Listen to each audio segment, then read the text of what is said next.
Hey everybody, welcome back to another episode of Ancient Relics and Hokey Religions.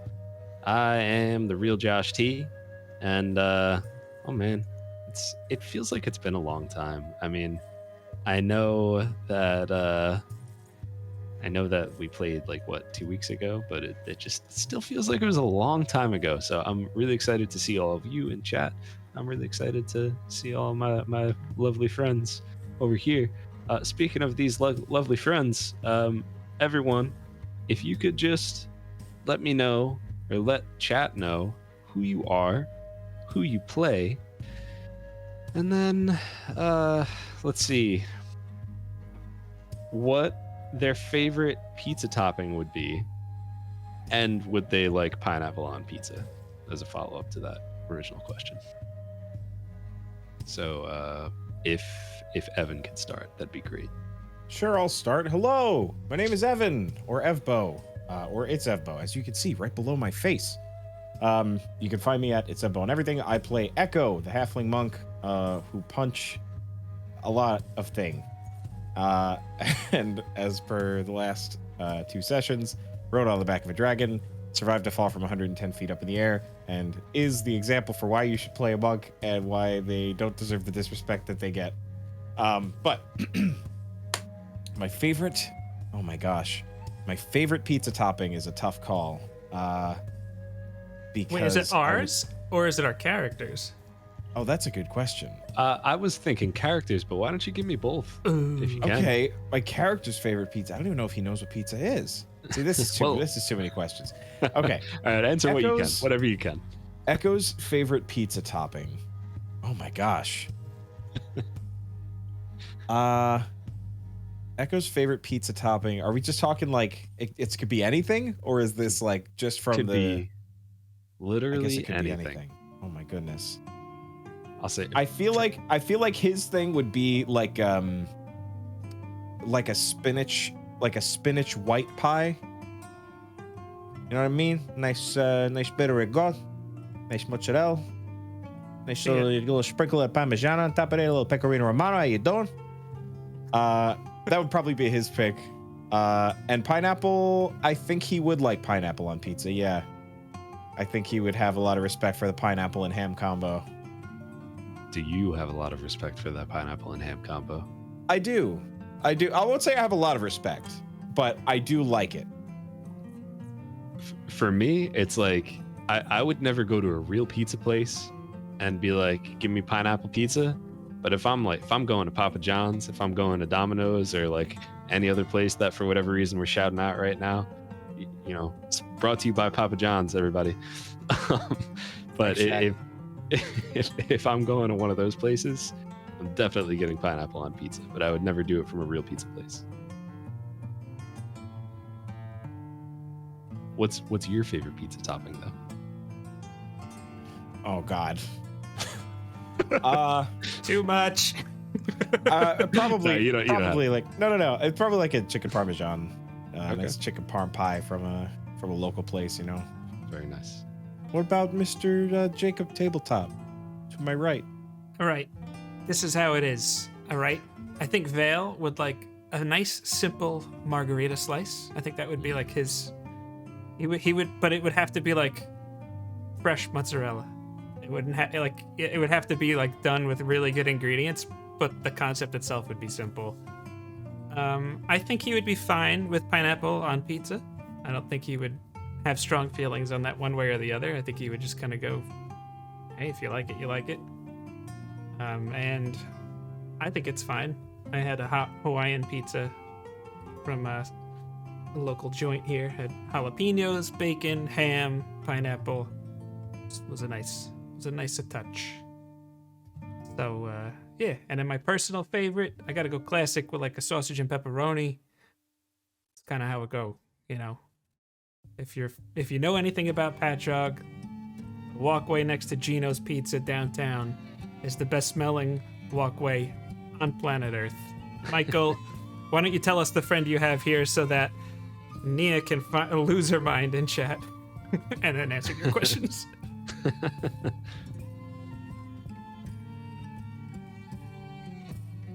You're muted. You are muted. Oh no. I think he will be here shortly. Yes, for some reason my keyboard's not unmuting me. But anyway, this is Snowflake, the newest addition to my family, or the only addition to my family. But yep, she's 8 weeks old. She's a little cutie pie. Mac prefers just onions and green peppers on his pizza. That's it. And he may have killed a man once for putting pineapple on his pizza. Oh yikes! And he's, Okay. not a fan. Oh, Now, me man. personally, I can do pineapple on a pizza if there's jalapenos. And jalapenos is one of my favorite toppings to have on pizza. But Gotta go gonzo. that's about the only way I'll have pineapple. Like, I don't really enjoy it with ham, but and Izzee? Yes, that means it's my turn. Hi, everybody. I'm Izzee. I play Melly. I think Melly would just be like as much cheese as you could possibly fit onto the pizza. Like, to the point where it's like, is it really a pizza or is it just a big plate of hot cheese? You know? It's like, I don't need sauce. Yeah. And then pineapple on pizza. I think for her, she would definitely enjoy it. Kind of like having like a little fun, like sweet thing. But I don't think she would eat. I think she would do like just pineapple. Like, you know how normally it's like ham and pineapple or pepperoni and pineapple. Like, she would just be like, okay, yeah, let's just do pineapple. Sure. As for myself, it depends on where I'm getting pizza from. So there's a honey Thai slice that I really like. Then there's a buffalo slice from another local restaurant. And then you can never go wrong with that classic cheese. Cheese and more cheese. Cold cheese? Eh. No, not a cold cheese person. I don't know if it lives up to the hype, personally. Like, I get, like, it's fun because it's different kind of textures of cheeses and different temperatures, but it's like, if I wanted Get it. cold cheese, I'd just get my cheese from the fridge. All right. I'll say a Fair cold enough. cheese slice is great. It's not as great when your friend Jake comes to visit and I was goes to gonna the say place this. that makes cold cheese slices and either orders it wrong or the person at the counter doesn't know what it is, and then he comes home with 2 cold slices of pizza for you. It's not as good. It was like, it had to be like 95% me. Like, there's a little bit of him should have been like, you want the cold cheese pizza? Like, that's probably how I said it. It just, yep. The That's look on your funny. face, I was like, I have failed you. Oh man. It's like, I want That's- to be nice, but you really messed that up, Jake. how do you know that Jake's old? He went to Little Vitty's to get cold cheese pizza, and he said, "Can I get 2 cold slices of pizza, please?" I'm just kidding. Wow, I can't believe Izzee doesn't like cold cheese pizza. At least she knows what it is. It's not that it's not that I don't like it. It's like, it's not anything spectacular, you know? Fair. Yeah. All right. Okay. Well, now that we know everybody's pizza tastes and you could all judge everyone based on that, let's continue on with some announcements, right? Our friend Evan here, he's got his own little voice mod link. So anytime you hear us do like crazy voices or anything like that, and you want to do those yourself, click on this guy right here. We'll go to the website, and you'll be able to support Evbo a little bit, and then you'll also be able to do some really cool voices. Voice mod is how we got that great dragon voice. It's how you hear the really cool, I don't know what you call it, whenever Evan or Echo speaks in someone's head, that's Yeah, what the it is. Ghost-wise telepathy. Yeah. That's great. But yeah, if you want to check that out, click on that link and do the thing. It's actually really inexpensive and it's a pretty great product. I realized that I did not answer the pizza question because Nia was asking that in chat.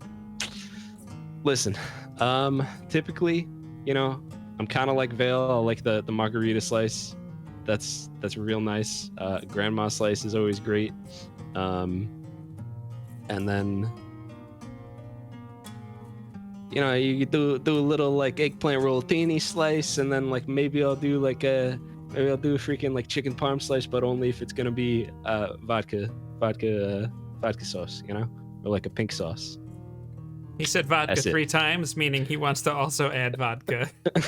And just it's like, what are you doing making vodka sauce? Just pouring it on the already cooked pizza. Calzone. Like, okay, Yes, Josh. I don't know. Oh, man. Yep. Listen, if it has vodka sauce on it, I'll probably try it. Probably. Love vodka sauce. And then also if you're gonna see a movie in Stony Brook, you might as well take a couple steps down and get a chicken bacon ranch slice because real good. Good, but is that pizza though? I mean, That's a fair good, question. but there's just certain things you're just like, we're just not even in the realm anymore. I don't know. It is a fair question. Tastes But good. whatever it is, it's tasty. So you should try it out. Try it out if you feel like trying it out. So what other announcements do we have? Well, what are we on right now? This is Rare Drop Roleplay. Rare Drop Roleplay is going to be our game right now, which we do Sunday nights at 7. Obviously, you're here, so you know that. The other game is hosted by Captain Robert. They're actually on a hiatus right now, but they're going to be starting up sometime in the near future, or so I've heard. So definitely sub to their YouTube and go to raredrop.co to find out all the cool things that Rare Drop has going on. I think the Rare Drop dudes were over at King's Coast last week, so probably some fun videos and stuff coming from there soon. If you want to catch up on old episodes of our show, you could go to Rare Drop Roleplay's YouTube. You could also go to Jake and I's YouTube, and you'll find a playlist there. And then you could also go to anywhere you can find podcasts, and you'll be able to listen to the audio version on podcasts. So wherever you're watching or listening, if you enjoy it, please like and subscribe and follow and all that fun stuff so you can catch up with us and hear what's going on all the time. Today, I did a Twitter poll to see what would happen with some of this loot that I guess you'll find out a little bit more about later. You sure did. And I just want to say how proud I am of Twitter for ending at 69 votes. I really you can't plan that. That's just, you guys are incredible. We had 69 votes for should I give one of my players a very high level weapon tonight, and 73.9% of you said yes. So I guess we'll find out what that means a little bit later. But before we do that, let's talk a little bit about J&J Tabletop. Jacob Tabletop, do you want to give people the rundown for what J&J Tabletop is and all that stuff? Yep, besides a wonderful community and a nice group of friends that you are seeing on the screen right now, we just want to help you get the most out of your games of Dungeons & Dragons and other tabletop-related RPG products, whatever they may be. But yeah, Josh and I make videos. We have a channel there on YouTube, Command J&J in chat. Also in the description, if you're watching this on YouTube, there should be a link tree there, which can help you find all our stuff. But yeah, we have videos as how-tos. We got like tips for players, dungeon masters, all the things. So I would highly recommend that you go subscribe. And we had a couple of videos that have released since last we did this. Actually, the last time we did this, I think Skelly asked for a video or tips on how to award magic items, and look at that. There's a video about that up now on our channel. We also did one about the Feywild, because on the 21st, The Wild Beyond the Witchlight is a Fey-themed adventure. It's coming out, so we're doing a whole bunch of Fey stuff right now. We got an overview of the Feywild that just came out.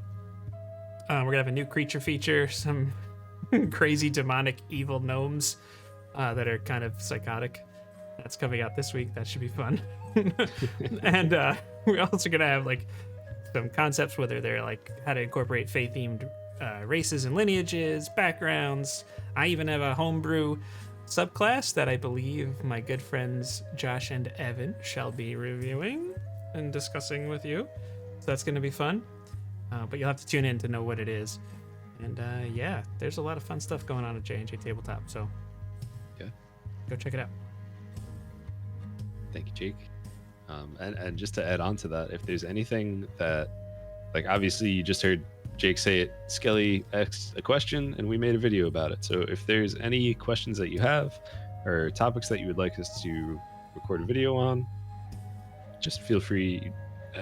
This chat might not be the best place for it, but like do it in this chat if you want, in our Discord, in the comments of our videos. And especially since we're doing these Fae themes, if you have like something about the Feywild that you'd like to know about or anything like that, let us know, because we'll do some research on it and do a video on it. So we want to hear from you. We want to do things that are important to you. So please let us know and join the Discord so that we could chat all the time. I agree.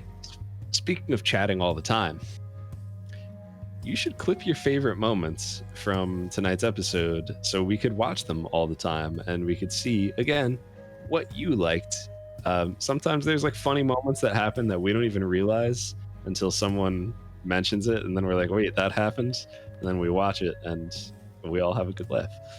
So just please clip your favorite moments. It helps us for promoting this stuff, and we also just like seeing all the fun things that happened. Yeah, exactly. And on that note, Nia, thank you for being like the clip champion. Like, we appreciate that so much. You have no idea. Like, seriously. Perfect.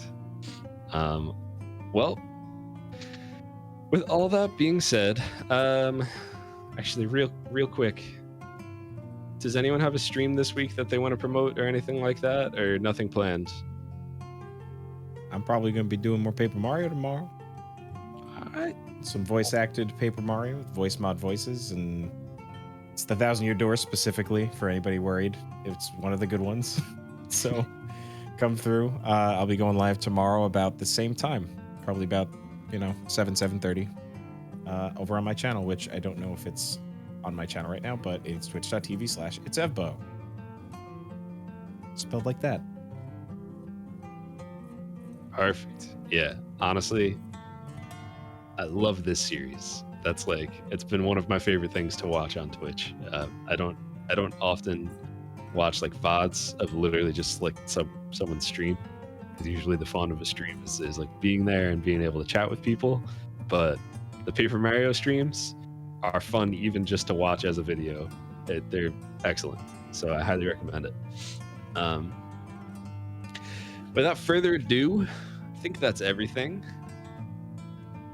Let's get into it, and we'll talk about what happened last week, or 2 weeks ago, last episode. Hey, Josh, talk to me. You like peace? You like emotion? You like uneasy? What do you set the mood here? I feel like peace is probably fine, right? You're gonna love this. I'm gonna push the button, and Stream Deck is probably not gonna work, but let's see what happens. Oh my. Yep, it didn't play. Nope, it did. It did it. Champion. How we doing? Okay. Last time on Ancient Relics and Hokey Religions, all right? We had our group of adventurers who, well, they just fought an adult white dragon. And that is a pretty freaking strong thing for players of this level. Echo was flying around, hanging off this dragon. He was grabbed and ripped around like a little rag doll, thrown from over 100 feet, and he made it. he survived, and as this dragon tried to fly away to finish this battle another time at probably a more advantageous location, Vale said, "Not today, not in my house." And he notched back one final arrow, chasing the dragon down, and took the dragon out with an arrow that struck into a weak spot, which Echo created. The dragon flew through the air, fell through the air, until it crashed down, breaking a tree in the process. After a few moments of gathering themselves and kind of taking a moment to reflect on what had just happened, the party continued down. They found the broken body of the Jarl's son, the Frost Giant clan. They took the amulet to bring it back to the Jarl. Made sure everyone was okay, took a little rest, and decided, hey, I think it's time to find this dragon's home, get some loot. And I think that's where we'll pick up right now, as our players get back from their short rest and prepare to track down a dragon cave, or a dragon lair.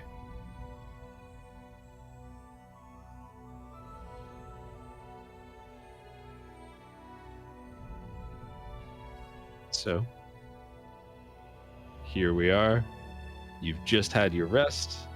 You are all kind of gathered, huddled around in this cave where you found the body. I believe you had asked last week if the cave went in like further, or if you were kind of like as far as it goes, and I had told you yes, you could continue further down into this cave.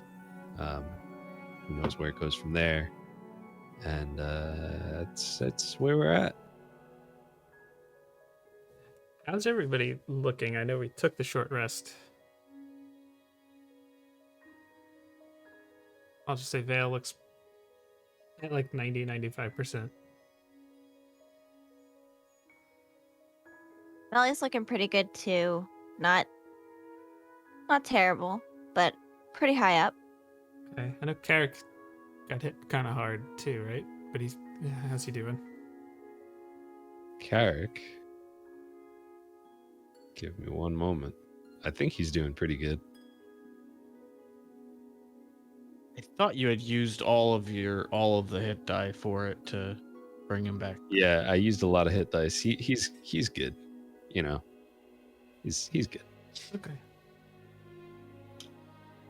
Echo's perfectly healthy, but a little shaken. Okay.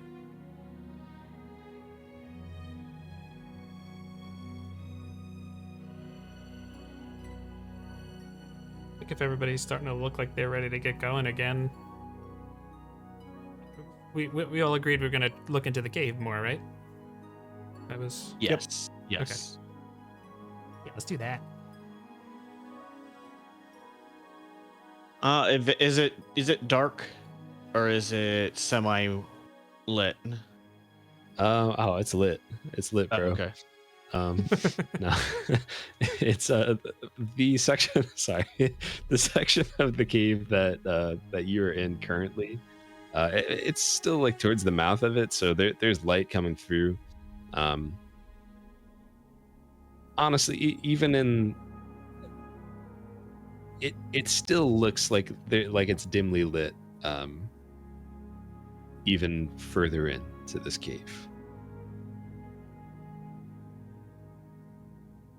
Okay. So I would think that all of us were starting to head back there. Is there more than one path, or is it like at this point is it just one entrance, like one way in for the most part? There are a couple small passageways and then one rather like larger one. Like that's the way the dragon could fit, kind of a thing.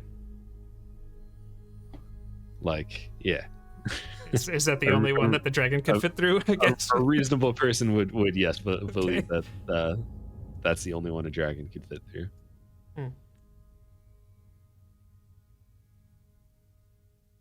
Could Isla fit through some of the smaller ones? Little owl feet. Like, Yeah, I mean, you guys could fit through some of the smaller ones if you wanted to as well. Okay.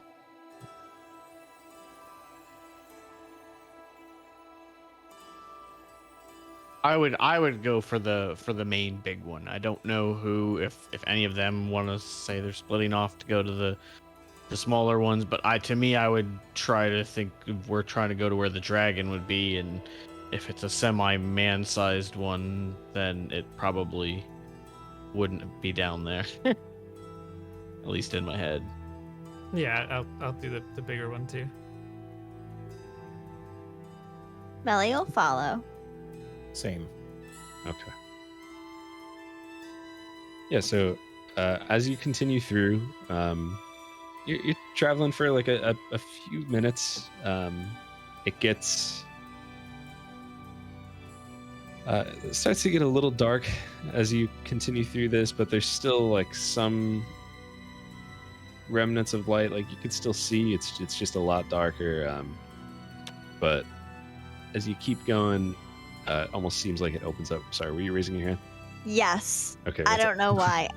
So when it starts to get a little bit darker, Melly will do her little thing with the torch, where she takes it out. She'll cast light on it, so I could see a little bit better.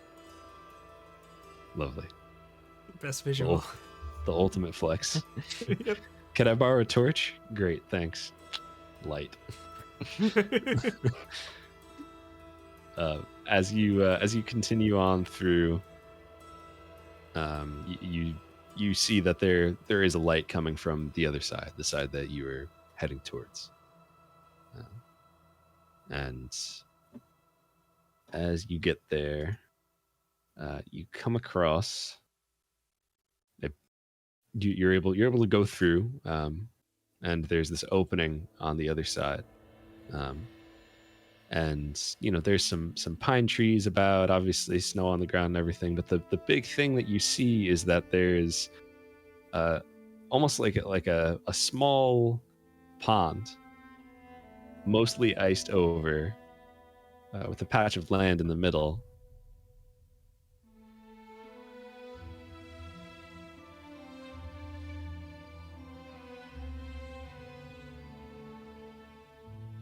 Does the island look like it's big enough for the dragon to like be living on, or is it like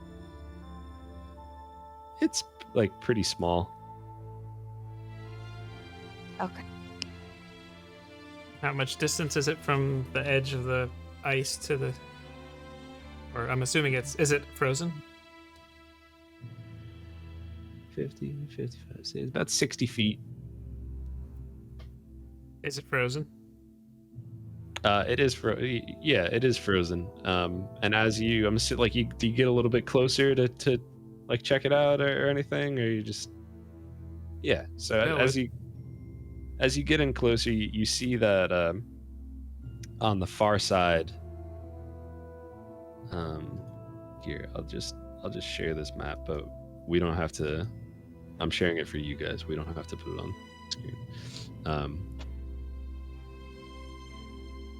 As you get a little closer, you see that there's a big crack in the ice over towards the far end, opposite where you are. Would it be like a really big undertaking to walk around the ice? No, it's not. It's just a pond. So I mean, it's it might take you a minute or two to walk around the edge of it. I think Vale would just start walking around and head there.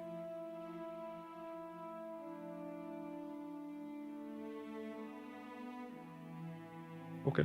yes, as you walk around and get to it, I mean, you see that there's like a very, very large opening, almost as if something like crashed through it and broke through this layer of ice. And there's like light flurries coming down and overhead now.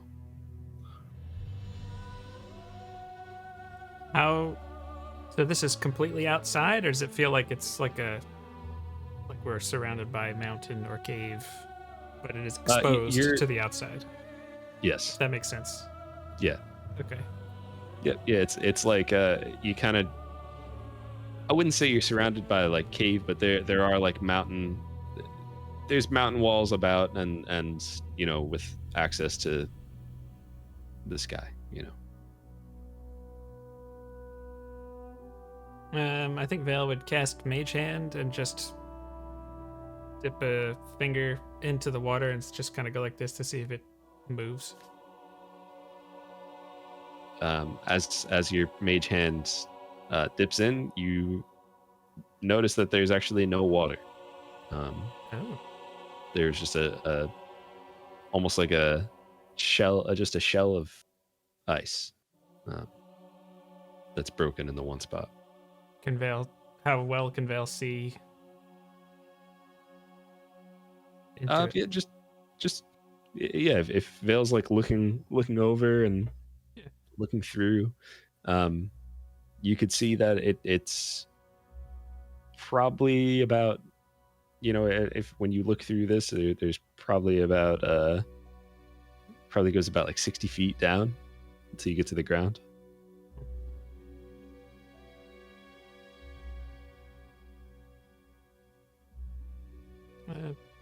Vale just sends Isla to go down and check it out.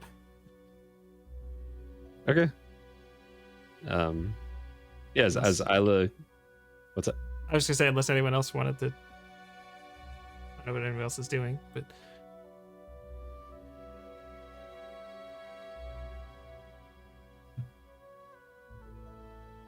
Vale would be curious. So. All right.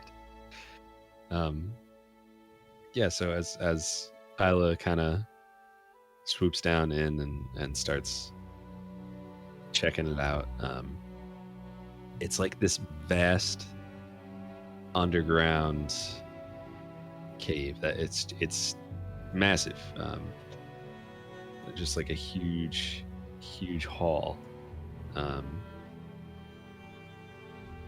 and it's the whole thing is encased in ice. It looks like there's a layer of ice on the ground. There's icy walls around.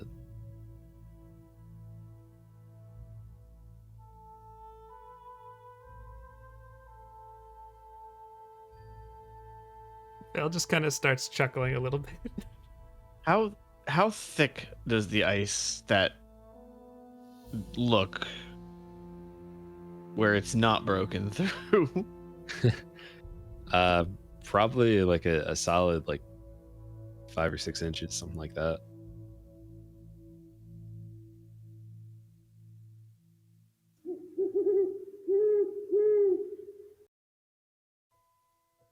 Come on back, Isla.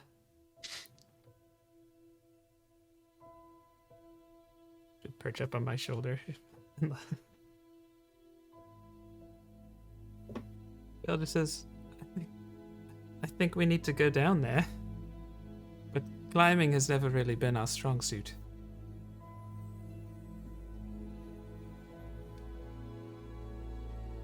But you seem to be very good at falling, Echo.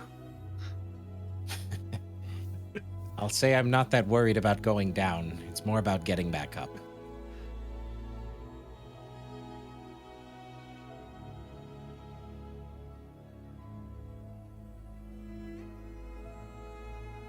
I think we all have like 50-foot lengths of rope. Yeah. Is there anything on the island in the middle, or does it look like there's anything on the island? There's some rocks, chilling on it, snow. Doesn't really look like there's anything crazy on there.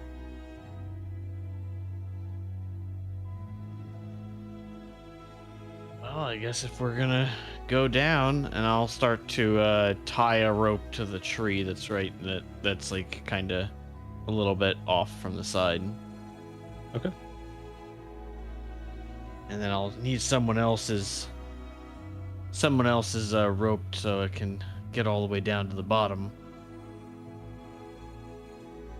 Vale hands you. He's got. I don't know why he has two. He's got 50 foot of hempen and 50 foot of silk. I think the silk would be better, unless he holds them both out and like starts to hand you the silk, but like looks like.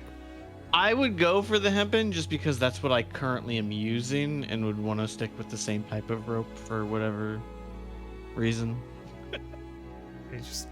He's kind of like, and if you grab the hempen, like he just gives you the hempen. And then he sends Isla to the island to just take a closer look at that and just see. Okay. So Max tying these knots? Yes. Why don't you roll me a little sleight of hand check for your knot tying? Unless there's a different skill you'd rather use. No. Sleight of hand. That's a 27. Yeah, you feel pretty confident in these knots. That's you think you're Captain tying knots over here. Every time somebody needs a knot tied, they're gonna go to you. That's a deep cut if anyone knows that one. And then I'll ask, because Izzee has is holding the torch that's lit, correct? Or did you give it to anyone else? Or Melly? No. I'm sorry. Melly's got it. There is bright light in this area, just so you. Does it look like it's shining pretty well down there also? It does look like it, at least in the area you could see it. It shines like kind of hazily through the ice and very bright, obviously, through the crack or hole. I will start to kind of just like rappel myself down, kind of like walk down, just like backwards, and just try to work my way down the. So I mean, it's once you like, and you could have seen this before you went into, so I'm not gonna say you're like stuck with that either. But okay. Like when you look under, there's no like wall immediately. Oh, okay. There for you to kind of like walk down or walk like that kind of thing. It's kind of like it's almost as if this is like a large window in the middle of a room. Yes, where it kind of just like the room goes out further and there's a little hole, almost like a skylight, if we always say, exactly. in the middle. Okay. Well, then I would actually then just kind of like start to like slide down it. Not super fast because I don't want rope burn, but I feel like in most cases I would just let players do this, but because we've had such a hard time with climbing, I kind of feel like we should do checks for this. How do you guys feel about that? You're the dungeon master. You may have answered this already, and I apologize. How deep does this appear to be? Is About there a way 60 to tell? About 60 feet. I think Echo would size up. He would look over the edge, size it up, the jump, and then just hop down. Right. As you, He'd just be like, and jump, and then just start like doing his little somatic gestures on his way down to prepare himself to slow down at the end of the fall. As you land towards the ground, just right by Mac, make a dex save. Okay. As this ground is icy. Oh, that's fair. Luckily, I'm good at those. Oh, good. It's a 21.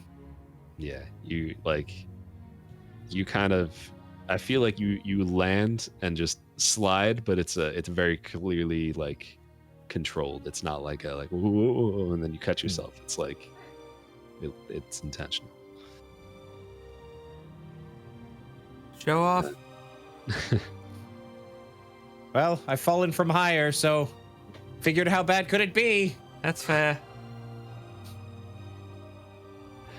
And as you are now the first person to really be in this room, it's massive. Like the sky, or the sunroof, or whatever we're calling this little ice thing on top, it's probably about like 120 feet, 100 feet diameter. The room easily goes out, another 100 feet in each direction. Very large, and you see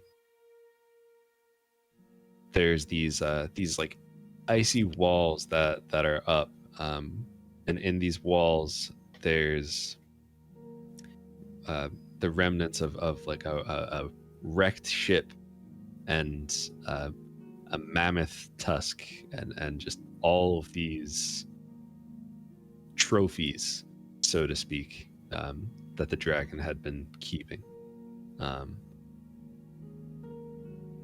And Vale, you said Isla was checking out the little like island spot. Yeah. Was she looking for anything specific, or just Just seeing what's there. If anything is interesting to, I don't know, let me know. it's fairly uninteresting, honestly. From where I'm at, can I see like if this is hollow, is there like a pillar in the middle, like holding that up, or is it just like suspended in the ice? Like, It's suspended in the ice. that's weird.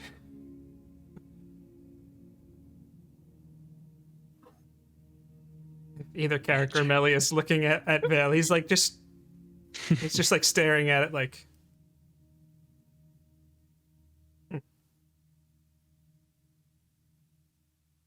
Doesn't mention anything, but he's just staring at that. What does Carrick seem to be doing with this? He knows his brother's good with like. Vale like looks at Carrick. This is just a little insight. Like, Vale would be the guy. Like, if they both got a video game, Vale would be the guy that reads the instruction manual and then plays the game. Back when they came with instruction manuals.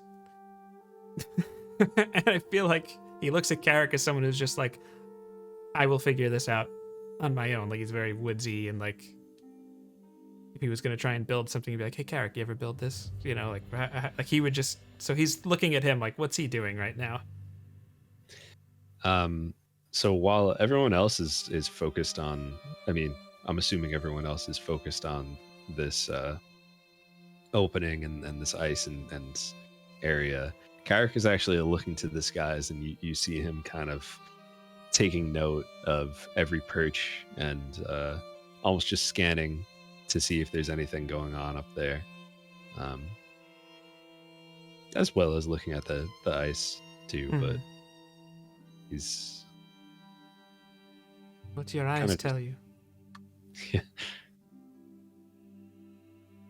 Does Vale say that? Or you? Yeah. Sure. Why not? What? Nothing. I'm just. You can never be too careful, especially with dragons and the sword about. I have to say I agree. Do you think we should stay up? Somebody should stay up here?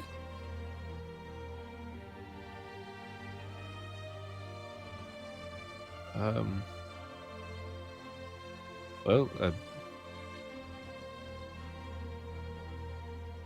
never seen a dragon's lair before, so.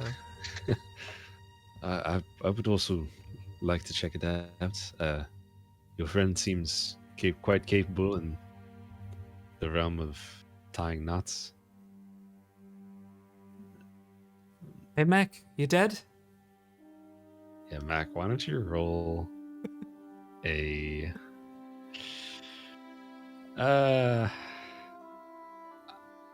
I'll just call it like a... I don't know. Does a dex save sound alright? dex check. Is there anything?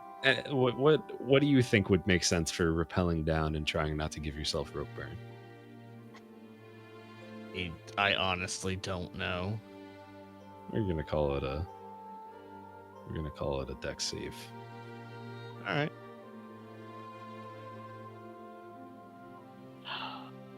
That's a 9. That's a 9. All right. So, as you ask Mac this question, I feel like he looks up a little bit, and when he does that, just like starts slipping and just starts to kind of slide a little bit faster than like originally. He's that's he's so moving Vale. like Okay. kind of like gracefully, like up and down this, and then just like Huh? Crap. and starts to slide. Why don't you make another deck save before you fall? That's a 10. That's a 10. So we'll say this. I'm gonna take more damage from rope than I did the whole dragon fight.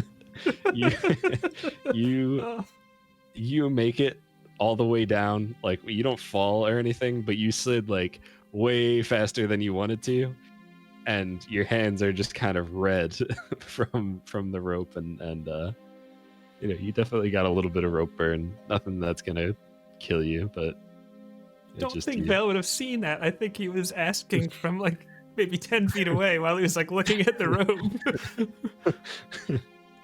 And then I'm just when I get to the bottom, I just kind of like casually pick up some snow or ice to cool my hands down. Oh, okay. Does he respond? Yeah, I'm all the way down. The next person can come down now. Vale just looks at I'm Carrot. good. Seems like he's good enough with ropes to me. Melly, do you want to And wait for glance. us, or do you want to go? Do we want to leave someone up here, or are we all going down? Kind of really want to see this dragon's lair, and if I wouldn't fault anyone for wanting to see that.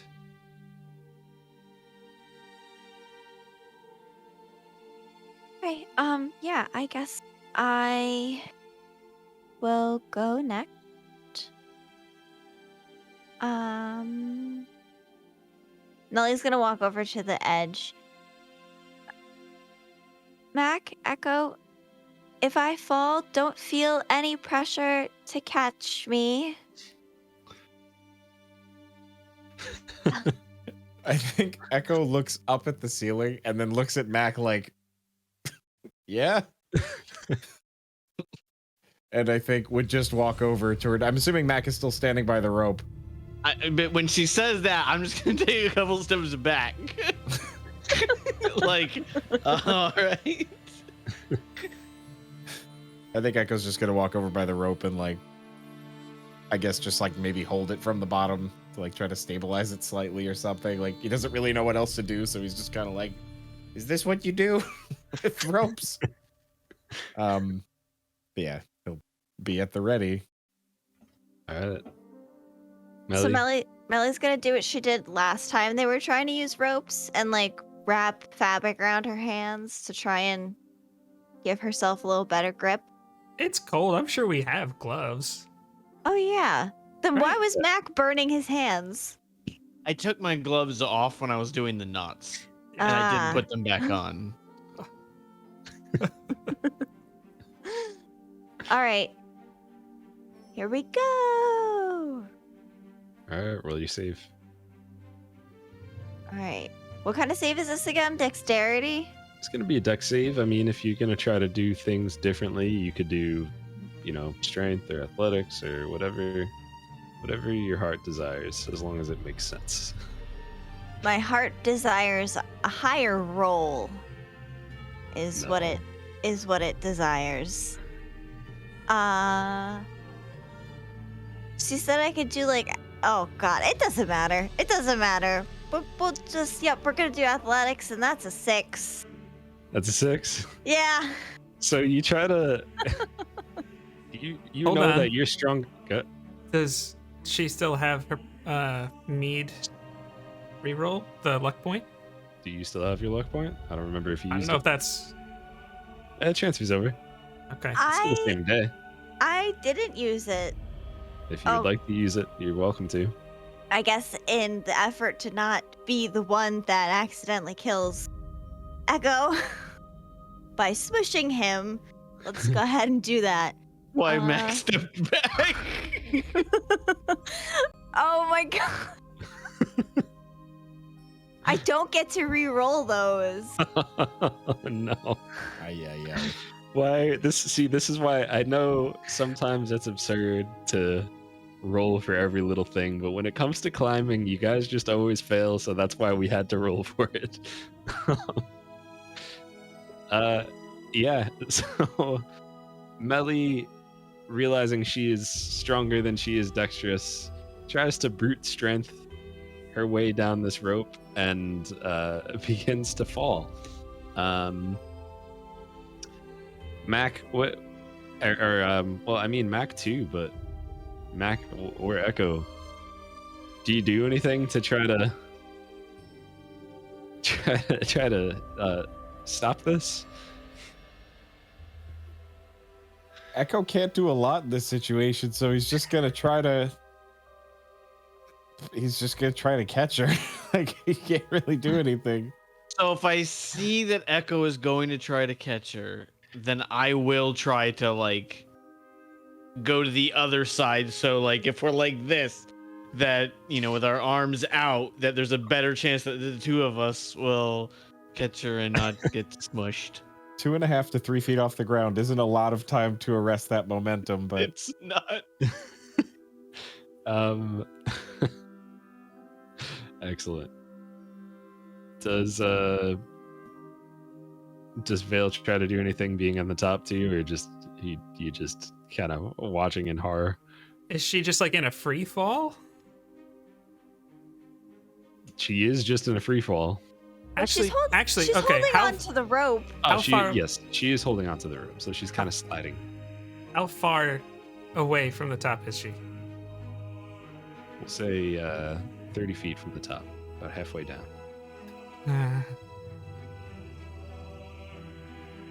Could he potentially Misty Step just underneath her? He could certainly try. That's what he's gonna try and do. Oh boy! Now the two of them are gonna fall on us. Carrick would just hear Vale mutter some kind of elvish curse under his breath, and then just he disappears. Okay. Roll. What do you think you should roll for? What's so like you pop up underneath her? What are you trying to do now? Just stabilize her from falling. I mean, it's just as dumb as it gets, but it's what Vale would do. So. Well, like you're also now like we'll say you're 31 feet down. Okay. And now like are you trying to like grab onto the rope? Or, he's gonna try you... and hold onto the rope, like wrap his arm around with one hand, and then if she comes down, he's gonna try and like anchor and grab her. Okay. Roll a strength save. Okay. This is going to be either awesome or really stupid. But that's D&D, right? Okay. 18. 18. Yeah. All right. Yeah. As Melly begins to like kind of just fall down, Vale is able to just And just grab onto the rope, grab yeah. onto her, the other hand, and kind of doing the what is it, Spider-Man 2, right? Yeah, I guess. Um, It's like, okay, I got you. and we'll just say that both of you are able to lower yourselves down after that. No problem. And His heart is pounding. It's like, oh my god. Carrick will look down and just say, well, that was dramatic. I'm sure you'll have a much easier time. Let's hope so. And And I just kind of mutter under my breath, "I'm not catching that." And you see me start to walk off to look at what's around the room. he rolled an 11. So I feel like he's gonna have a similar time that my Mac had, and just end up with a little bit of rope burn on the bottom. But all of you, except for Isla, are now down in this down in what is most likely the dragon's lair. A lot of open space down here.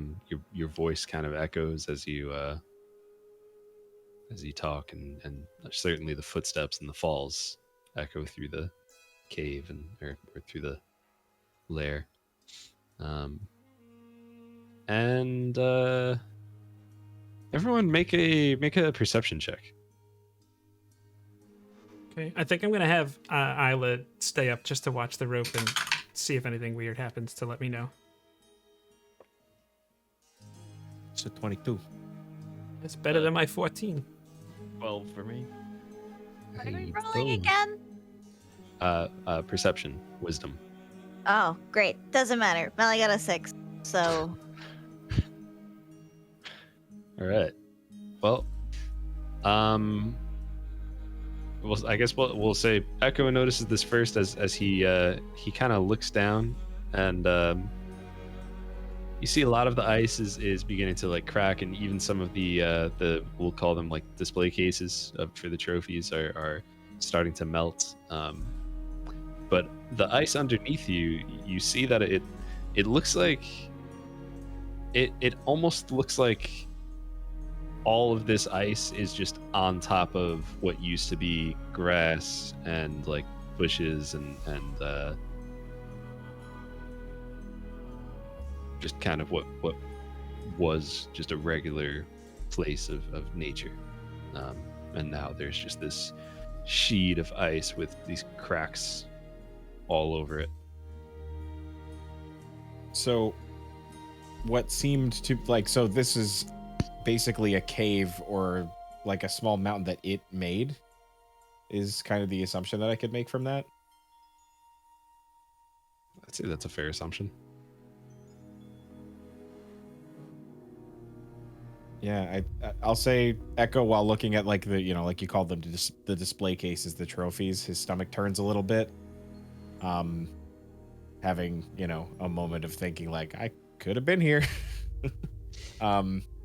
But yeah, I think he would probably just, you know, relay that information as well. I don't think this is a natural cave.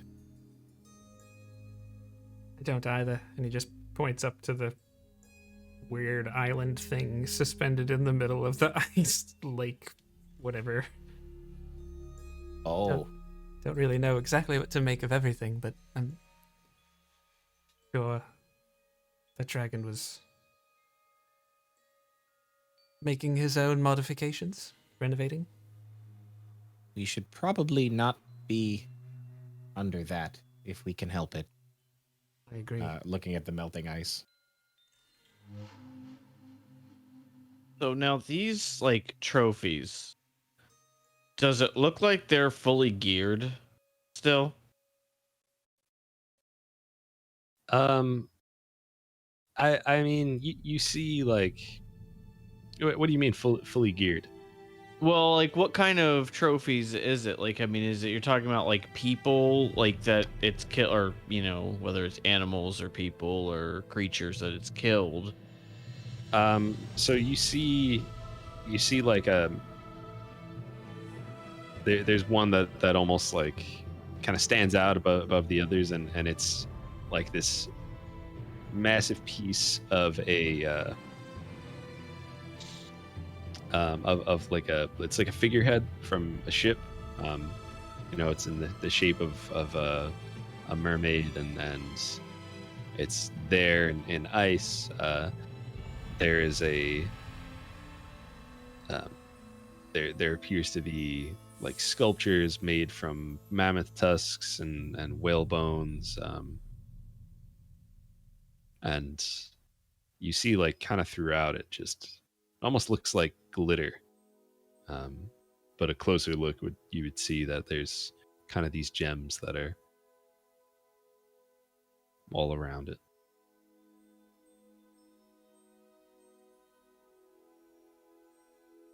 And also, Echo, you got a 22? Yeah. 22, yes.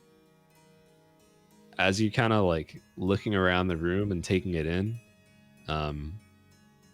it looks like probably 40 feet in the air, there's just like just a bar, like a metal bar, just like sitting 40 feet in the air, Huh. floating. Does anyone else see that? I'll just kind of point up at it. Oh. Just looks at everybody. What is that? You don't see that every day. There's really no way to there's nothing nearby to like climb up to get that. It's just suspended in the middle of the room. Just suspended in the middle of the room.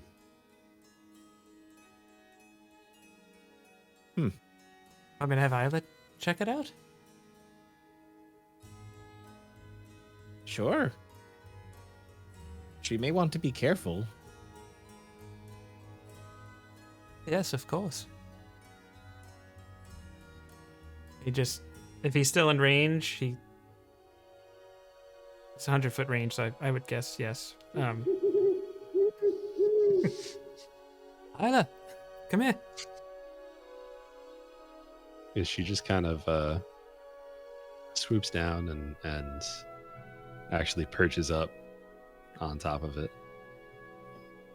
And Okay, now that's weird. Isla and this bar are floating. Vale just like goes into her eyes and her sight and hearing. What does it look like? Is it metal? It is. It's like this it's like a flat iron rod, and as Isla is kind of inspecting it, she sees that it has like a button on one end of it. And that's really it. Has a picture of like some sort of beast carved into one end of it, or etched into one end, and same on the other. Vale's just describing what he's seeing as he sees it through her eyes. Probably a safe bet it's magical. Can she take it? Is it stuck? She's resting on it.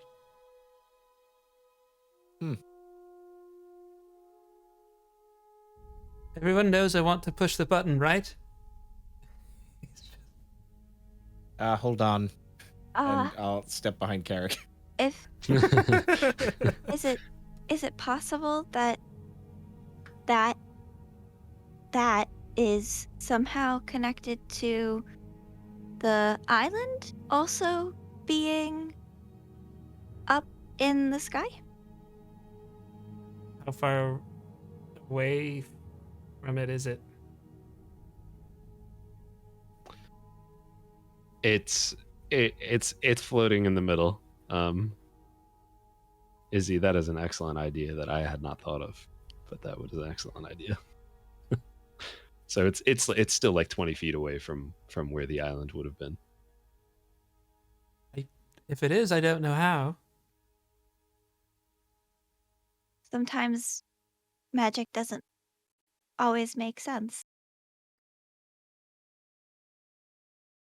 Maybe we should wait to touch the button until we aren't down here anymore?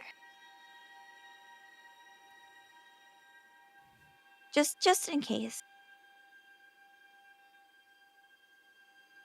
I think Vale is still using Isla's sight, but you just see his shoulders slump.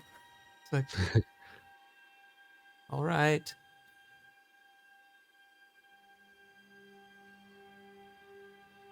Okay. So, I mean, as Isla sits there, I mean, she does have a great view of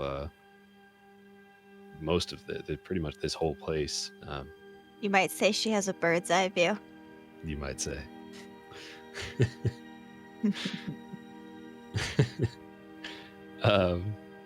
And you know, you're able to you know, you see that aside from these trophies that the dragon has taken, you see some chests here and there about the place. I think I have just the thing. Melly's gonna reach into the bag of holding, pull out a stick that is a wand, and cast Detect Magic. Very nice. So, for those who don't know, for the duration, you sense the presence of magic within 30 feet of you. If you sense magic in this way, you can use your action to see a faint aura around any visible creature or object in the area that bears magic, and you learn the school of its magic, if any. The spell can penetrate most barriers, but it's blocked by 1 foot of stone, 1 inch of common metal, a thin sheet of lead, or 3 feet of wood or dirt. Okay. Yeah, so following this, you see. Let me just pull up my. Okay. You see kind of like a lot of different spots glow up with you know, just a faint glow of like, you know, like there's a glow coming from a chest with something inside of it.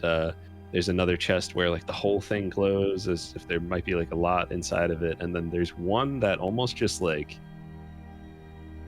shouts out like it's the loudest magic detected, and it's like this blue light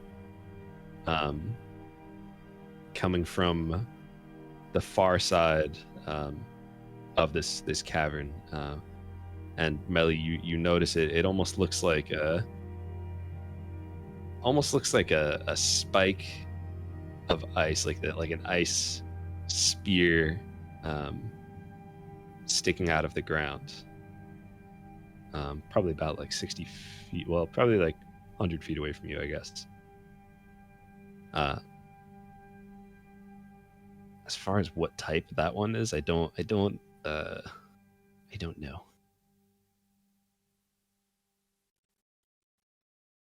But maybe evocation.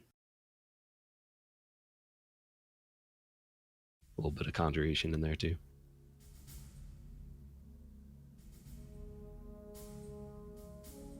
So for the next 10 minutes, Melly is just gonna run around and just be like, okay, over here, there, that one, and just find as many things as she can. If it's only those 3 particular things, then she's not gonna take the whole 10 minutes.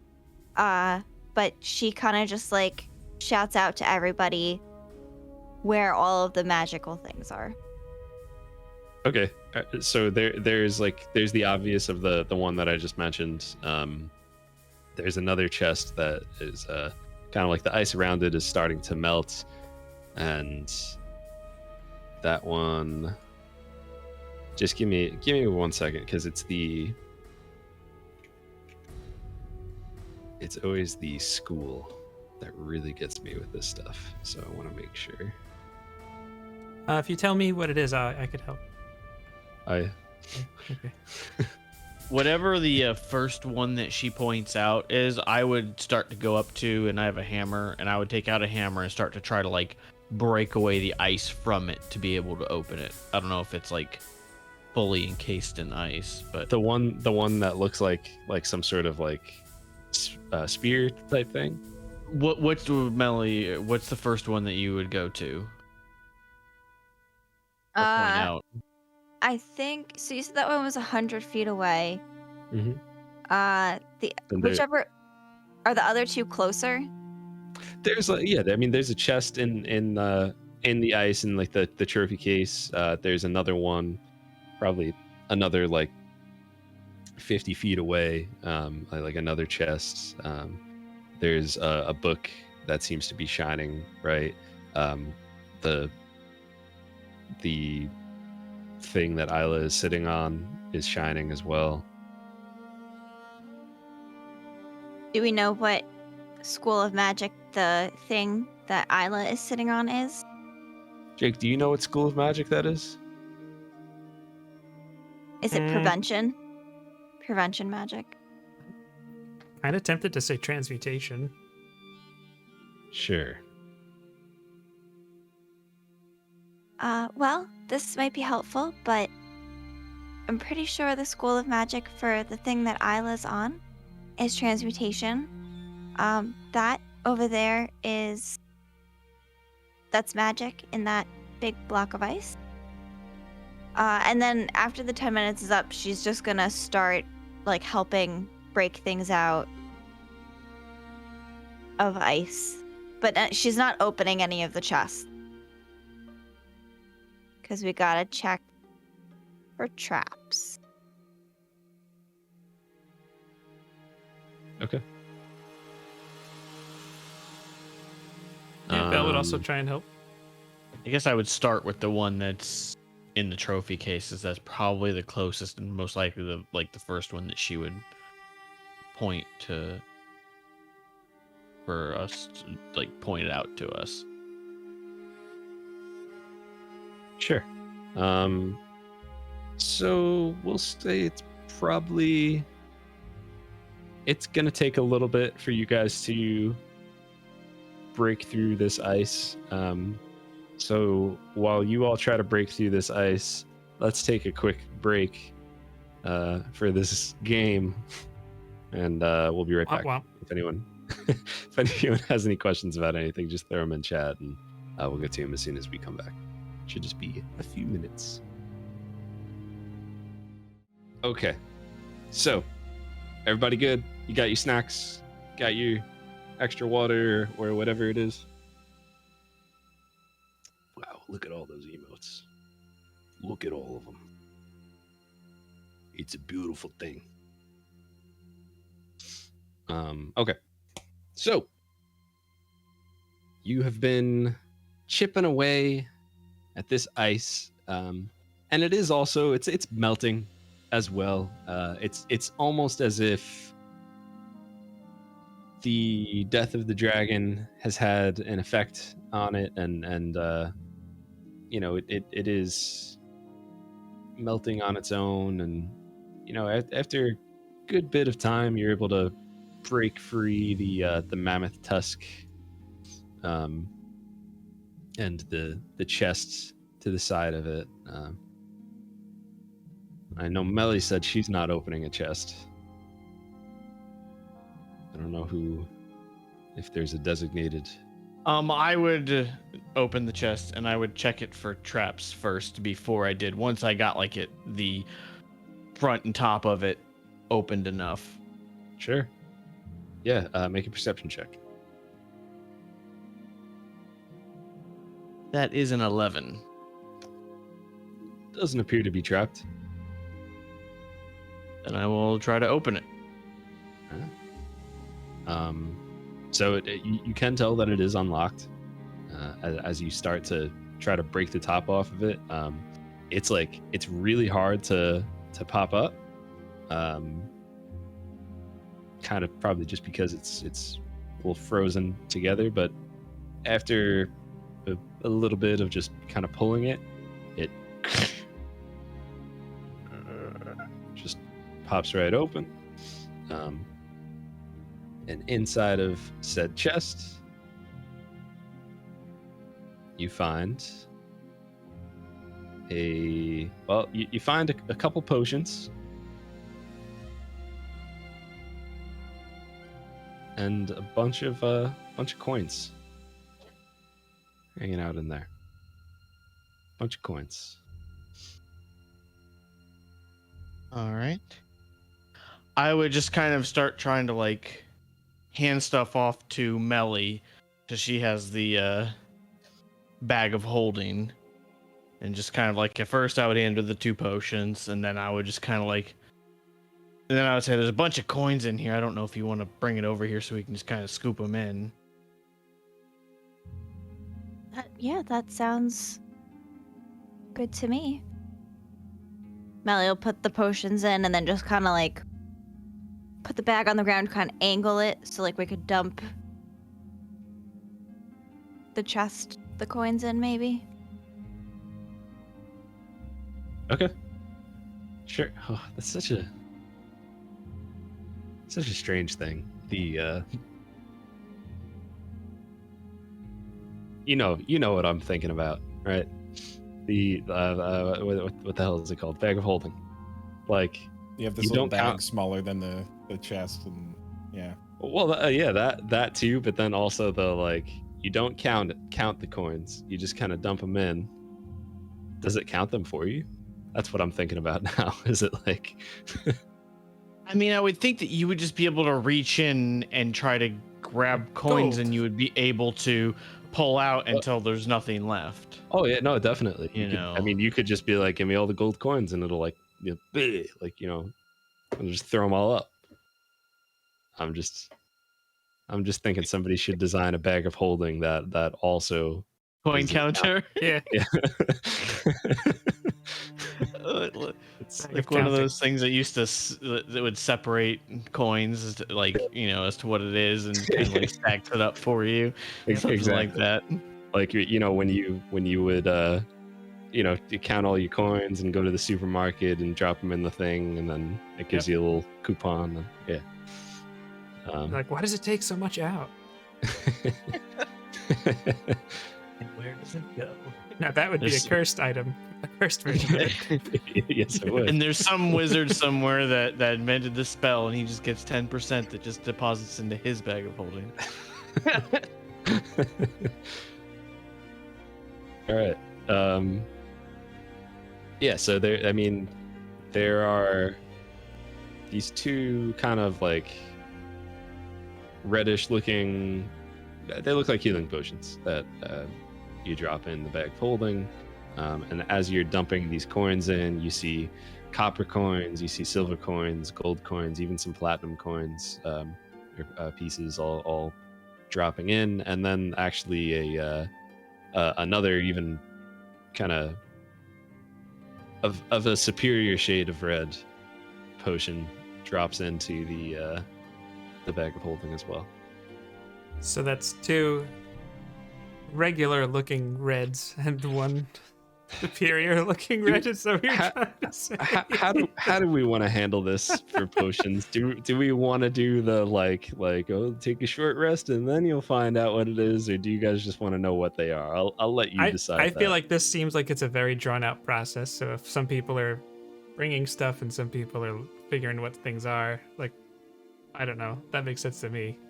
I think The other thing I would say, I mean, especially if it looks like it's something that we would know. Like, I feel like in a regular potion, for the most part, or it would be very common to have a specific type of regular healing potion, superior healing potion, that if it was sold from any main city or semi-legit apothecary, then it would be recognizable as a healing potion. Now, I mean, if we were getting stuff from the stone giants, then it might be a little different, or from someone else. But agreed. So I'm just gonna tell you this: you found 2 greater healing potions after you spent some time trying to figure out what they are, and you found 1 superior healing potion.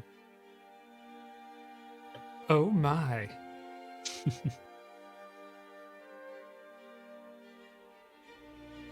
Yes, exactly. Resorted. Yeah, one's red, the other one's burgundy.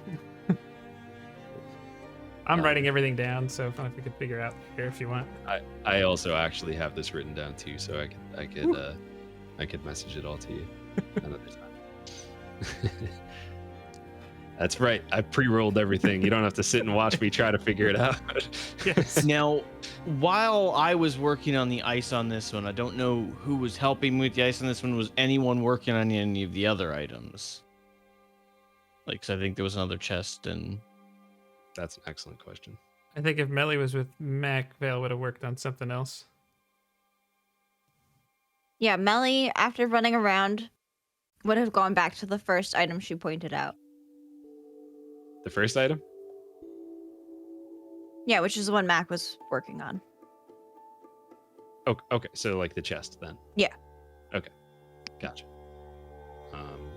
So all right, Vale, were you working on a chest? Were you working on the little piece of the ship, or the book that I mentioned?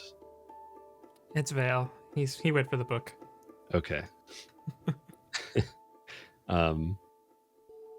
So as you break through and you're able to get this book out, it's actually the leftover pieces of ice that were on the book just kind of melt away after you break this thing out, and it appears to be dry. So if you kind of do like a little flip through, and it appears to be just like some sort of it's a book about Hitchhiker's Guide to, let's see, Hitchhiker's Guide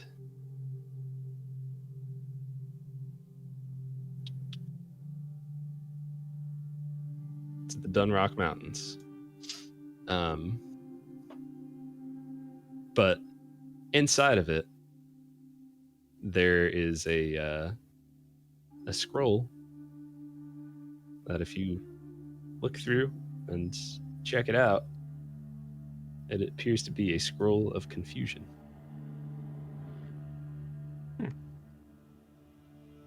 Just because I think I know the answer to this, but I want to make sure. Mm-hmm. Because as an Eldritch Knight, he has theoretical access to wizard spells, and as a warlock, he has access to warlock spells. Is this an item he could use? Yeah, I would say Probably either him or Melly, right? yeah, either you or Melly would be able to use it. Okay. I don't think you would be able to learn it because you're not able to, Mm-hmm. because you don't know 4th level spells yet. Correct. But you would be able to use it. Okay. Or Melly. Okay. I'm just writing that down. And he's like, after he kind of figures out what it is, and he thumbs through the book to see if there's anything else in there. I'm assuming the answer is no. The answer is no.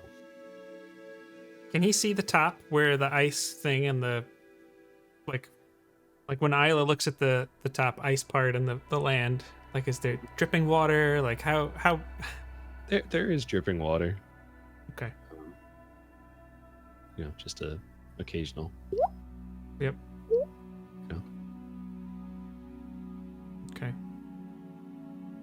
I think Val would just bring over the scroll to Melly in the bag of holding, explain what it is, and hand it over. Yeah. For those who don't know, essentially it allows you to cast Confusion, which each creature in a 10-foot radius sphere centered on a point choosing must succeed on a wisdom saving throw, or there's like a whole chart of behavioral changes that may happen because of this. And, Chaos ensues. Yep. It can be pretty fun. Yes. Because this might be very interesting in a situation where we need a distraction, or that seems very dire. So, there were 2 other chests. There's the sort of like ship part that's there as well. Was anyone working on any of those things? And obviously, of course, there's there was the little ice thing that looks like it was stabbed into the ground.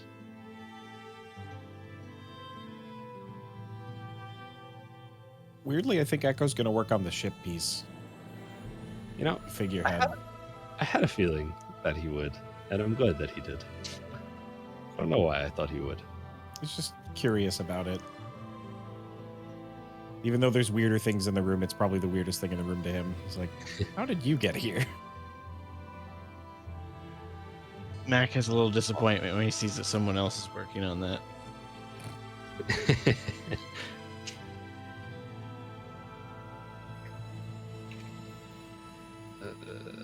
Okay. All right. So, as you are working on that,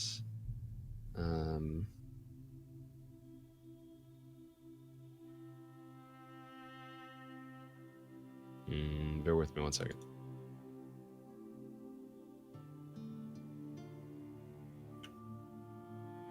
Why can't I find this thing? Ah, there it is. Okay.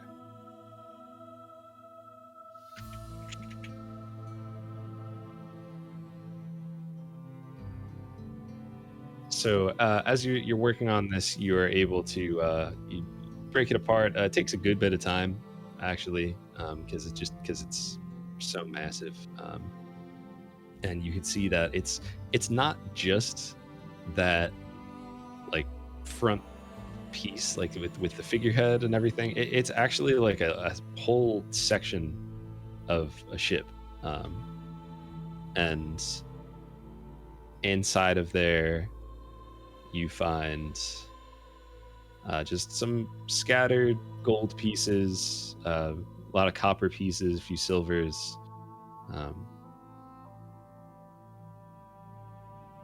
You also find 6 mole smear coins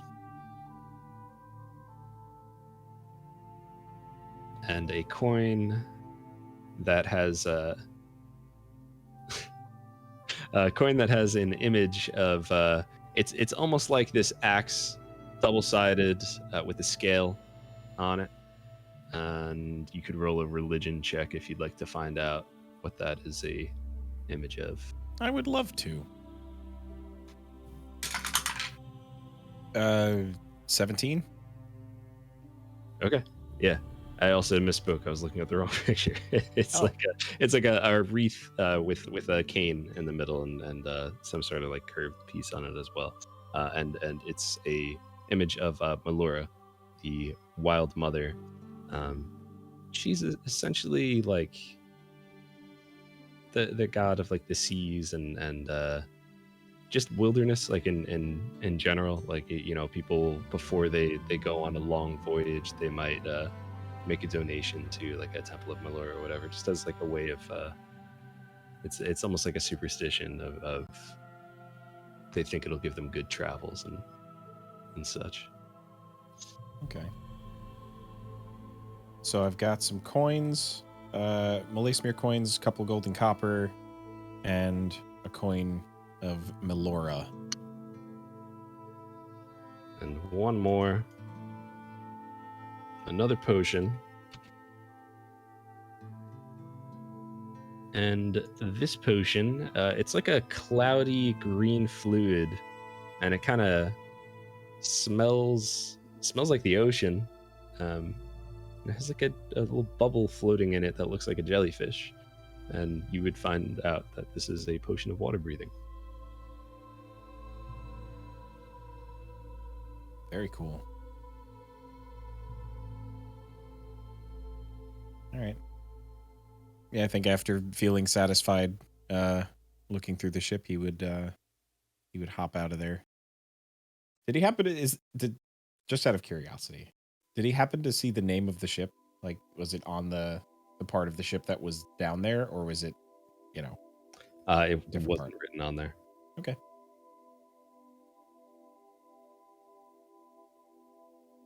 So,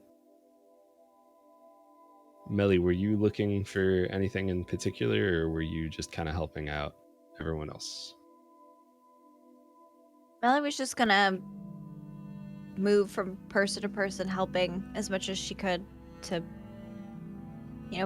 point things out and break off the ice. Sounds good.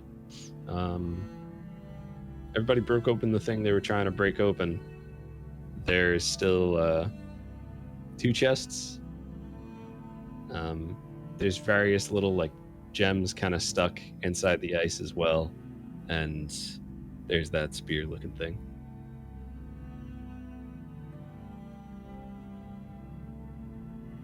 Mac would probably move on to the next chest.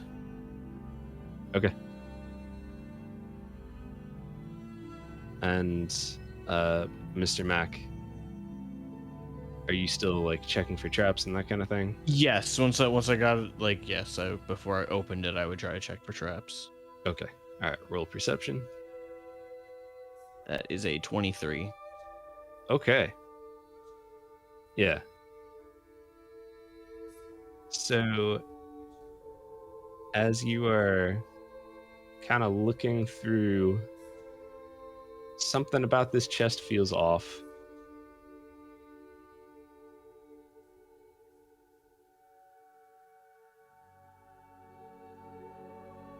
Is it something that I think I could disarm?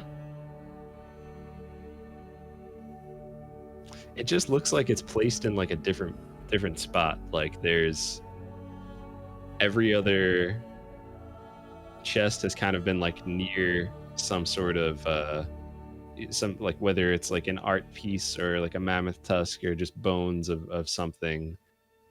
This one is kind of just like hanging out on its own.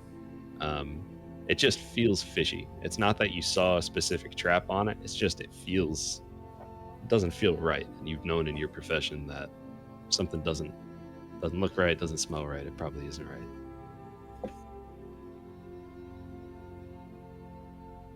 I would kind of just back off of it for a little bit and say, we may want to come back to this one. Something's not right about it, but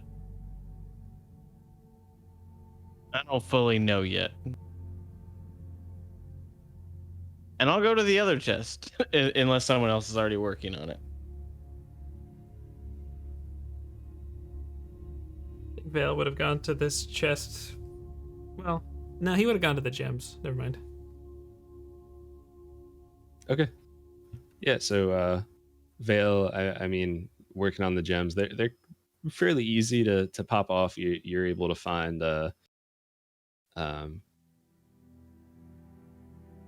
3 diamonds,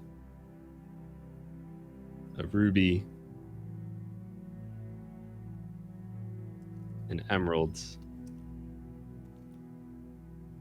and there's this one stone that just kind of has this glow to it. Melly pointed this out as magical before. Yes. Even as you take it out of the ice, it feels cold to the touch.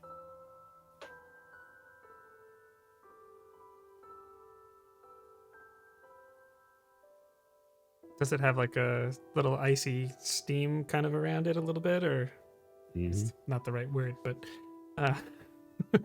that's the opposite of what ice would do. I know what you meant. So does he? Okay.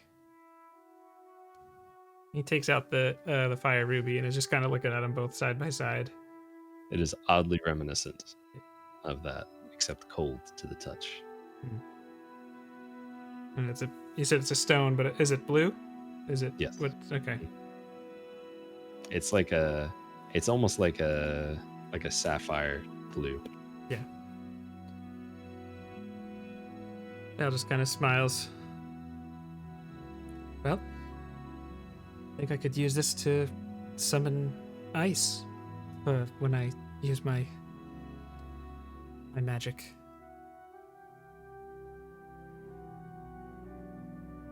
He tries to do that, but not like, I don't know, if you want him to expend a spell slot, he will, but he tries to summon ice. Yeah, it's just With it. kind of like test it. You're able to do it without expending a slot. He just kind of smiles.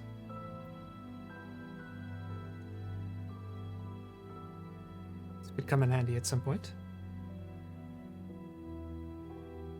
He just puts that on his in his own like component pouch, unless someone else has. He's not hiding it though. Like, but then he brings the other gems over to Melly in the bag of holding. And kind of points at the diamonds, like, this is always useful. Yes, this is great. I didn't even think about the fact that we might be able to find more components. I wish we had a way to hone in on them. But I'm just glad we found these ones. Dragons do like to collect things, especially shiny things, so makes sense that gems are here. DM, based on what Melly knows for her components, how much are these worth? Is it about half a casting of It looks like she'd be able to get at least one out of those three. Okay. At least Okay. one.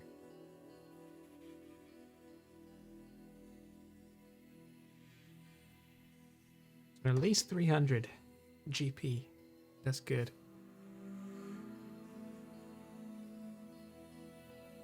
Okay, Mac was working on another chest. Believe at this point we just have the chest and the ice spear thing. All right. So yeah, Mac, you're able to break it free. You want to check it for a trap? Yes. This one is a 9. You're not really sure about this one, just because of how you felt about the last one. Maybe it might be affecting your decision, but you're not positive in either direction whether this is trapped or not trapped. Does appear to be unlocked though. I'm gonna go ahead and open it. Okay. Yeah, it opens right up. There is gold, platinum, silver, and inside of it you also see there's a potion bottle that looks to be empty.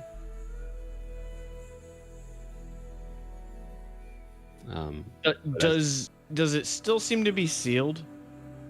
It does seem to be sealed, and as you Okay. pick it up, it feels full, and you would figure out that this is a potion of invisibility. All right. And is anyone helping me with this? I think Echo would have probably come over and helped you get the ice off of it, but once you decided to open it, he probably would have just been like mindlessly looking around the room, if that's your question. Well, I'm just gonna like, hey, would you help me get these coins to the bag of holding? And I mean, is there like a small enough amount to where it would be where we just like as we're picking it up, we could kind of tell how much it is, or is it a ton where we'd have to count it later? It's a good amount. Okay. Well, then we would just dump it into the bag of holding then. All right. And there's one more other potion in there. Oh, okay. It's got like a red liquid, and there's like this tiny bead inside of it that will continuously go from tiny to large, and just back and forth. And this is a potion of growth. I don't know if you made that up or if that's in the DMG, but that was a cool description. It's in the DMG. Yeah, they have some fun ones. They do. The potions are one thing they do a pretty good job of explaining.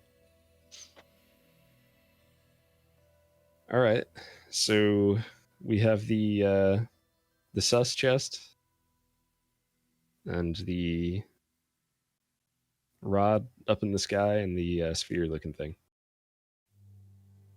or spear-looking thing rather. Melly's gonna go over to the spear-looking thing. Is it Okay. covered in ice?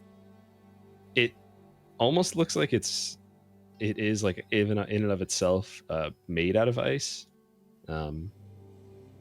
It's got like a kind of like a wrapping in the middle of it, and the top of it just kind of it points up and then out in these jagged lines, and the bottom of it is just stuck in the ground.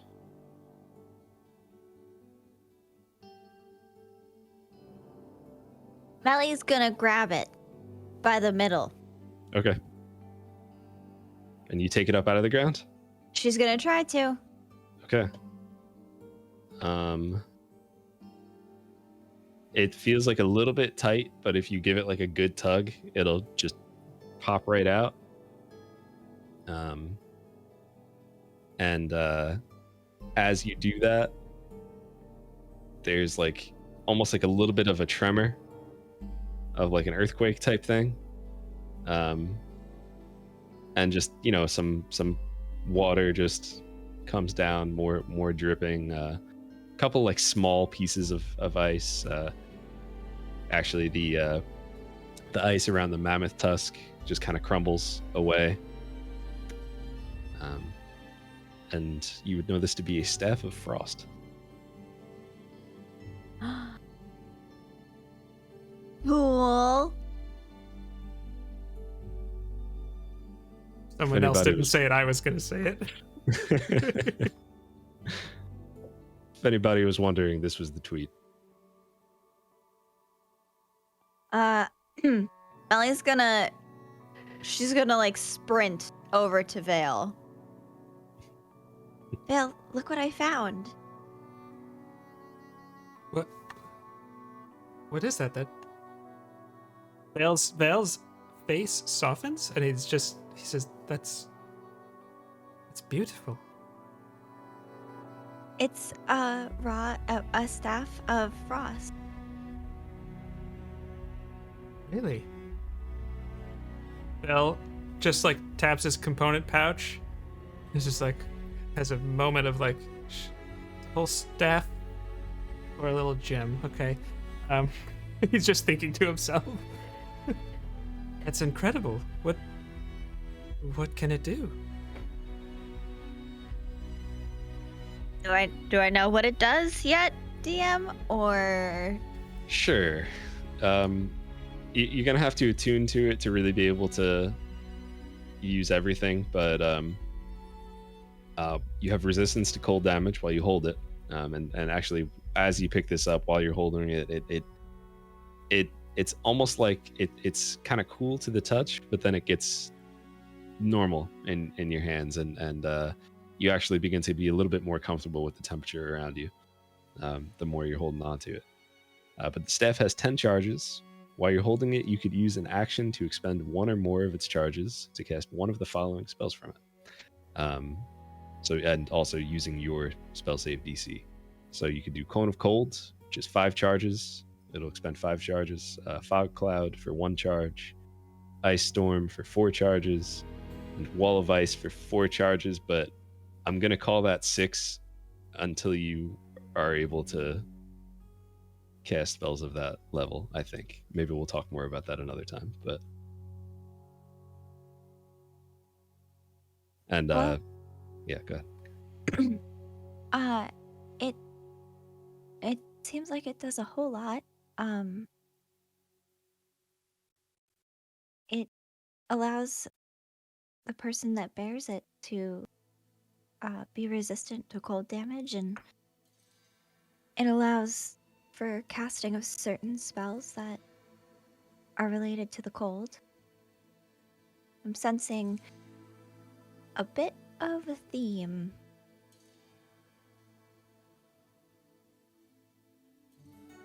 Yep. Do you wanna hold on to it? Vale just smiles. He says, I think perhaps this might be something you should use. I'll certainly take a look at it. She'll hand it over. He just looks like a little kid on Christmas. It's like, wow. You know. For some reason, the only image I have in my head is in A Christmas Story when the tacky lamp comes in and Ralphie's like, wow, and he like puts his hand it's like stuck. Like I just think he's like really like engrossed for a moment. Now Josh, correct me if I'm wrong, does Vale get the same effect of feeling like the cold isn't as bad when he holds it? He does, yeah. Because the cold isn't quite as harsh. And he just kind of like shakes it off and hands it back to her. This could be very useful, even if we're just trying to stay warm. Someone's having a difficult time. I agree. I think this is fantastic. I'm gonna go show Echo and Mac. And like a little kid, she's gonna run around and show everybody the new thing she found. Echo. Oh, sorry. Go ahead. Echo, look what I found. Oh. Are you not worried about that melting in your hands? No, here, hold it. Oh, okay. Oh, this is something. I feel magic on it. Is this for spells, for magic? Yes, it protects from the cold magically, and then also allows someone to cast spells from it. My gods. Well, I know you're going to make excellent use of this, Melly. You've certainly earned it. And he'll just hand it right back. Ellie's gonna take it back. She'll beam a little bit, and then she's gonna run over to. She's gonna run over to Mac. Although is Mac right there? Yeah, I mean, I would say we were pretty close to each other. She'll just go, Mac, you hold it. I'll take it. Kind of just like, oh, wow. And just kind of like hold to find where the balance is on it and twirl it just a little bit. This is a nice staff and magical on top of that. And this, you're gonna make good use of this. And I kind of hand it back, like a little gingerly. Like you can tell, like whether it's the fact that it's magical, like not that he doesn't mind magical things, but there's just something about it that just Mac is like, you can have it back.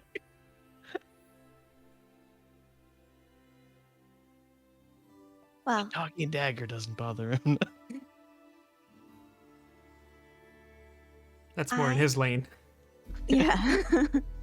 I am very excited to get to use this.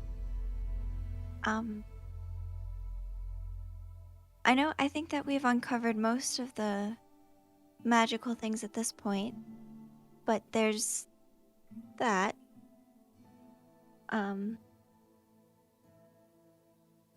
Do we want to maybe push the button now? Vale's like, very much so. I think Echo's gonna kind of mosey toward the other chest, and as he's walking toward it, he's gonna turn toward Mac, and probably once he's within like 10 feet of it, just be like, Mac, what was it with this chest?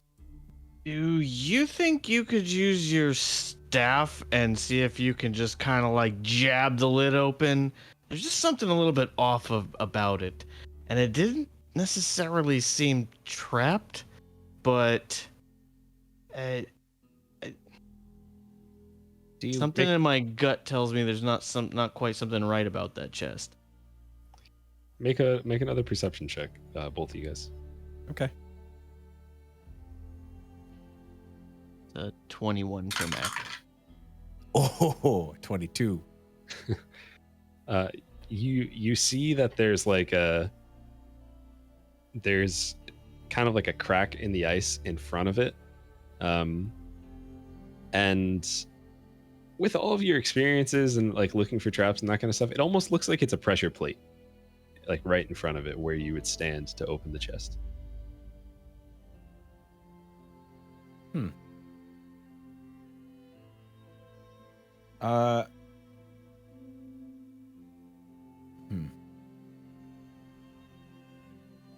Does the chest appear to be on a pressure plate? It doesn't appear to be on a pressure plate. It almost looks like right where someone would walk up to it, and the normal place where you would stop and then Right. pop it open. There's something right in front of it there. Could we pull the chest to the side?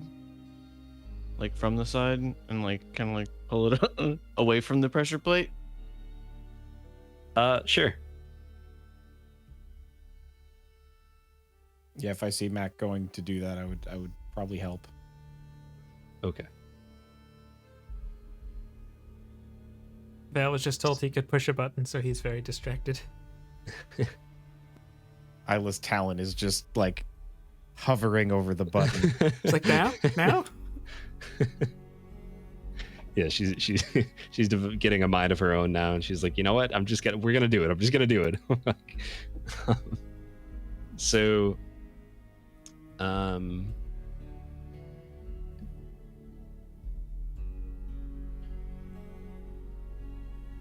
as you go to move it, both of you try to push it. Yeah. Yeah. Okay. So you notice when you go to remove, you pull it and you're able to kind of push it along the side, but your hands are stuck to it, and the chest begins to open itself up, and you see this wall of teeth, as this is no chest. It's a mimic. Why don't we roll a quick initiative here? I knew it. Yikes. Not great. That is a 12 for Echo. 7 for Mac. 17 for Val? I don't know what's wrong with me tonight. All of my dice are in dice jail. I haven't rolled anything higher than a 5. Melly's 7. Okay, so Melly and Mac both 7.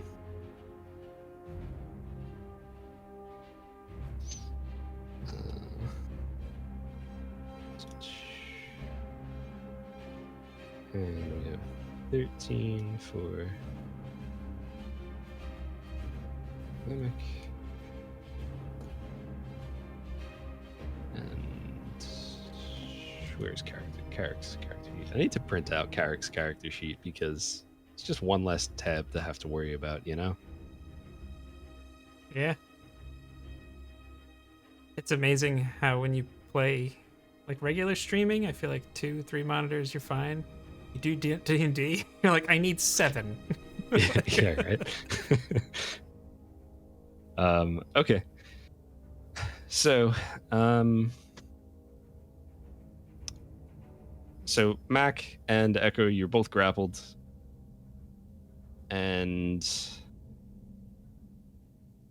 I guess technically, Vale goes first as you see them move this, get stuck to it, and then the mouth just kind of open wide on this thing.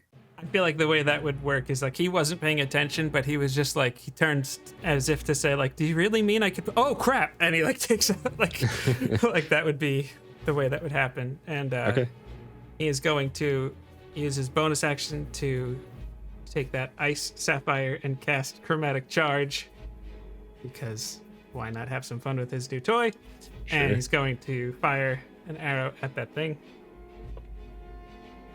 for a 16. That's a hit.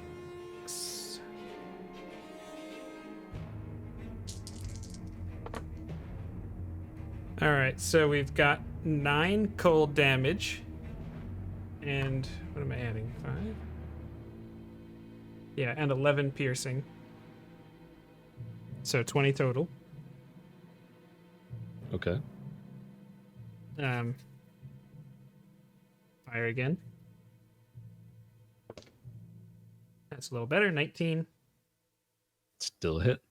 I had a feeling. He's going to re-roll that with his piercer option. For now 12 more piercing damage. Okay.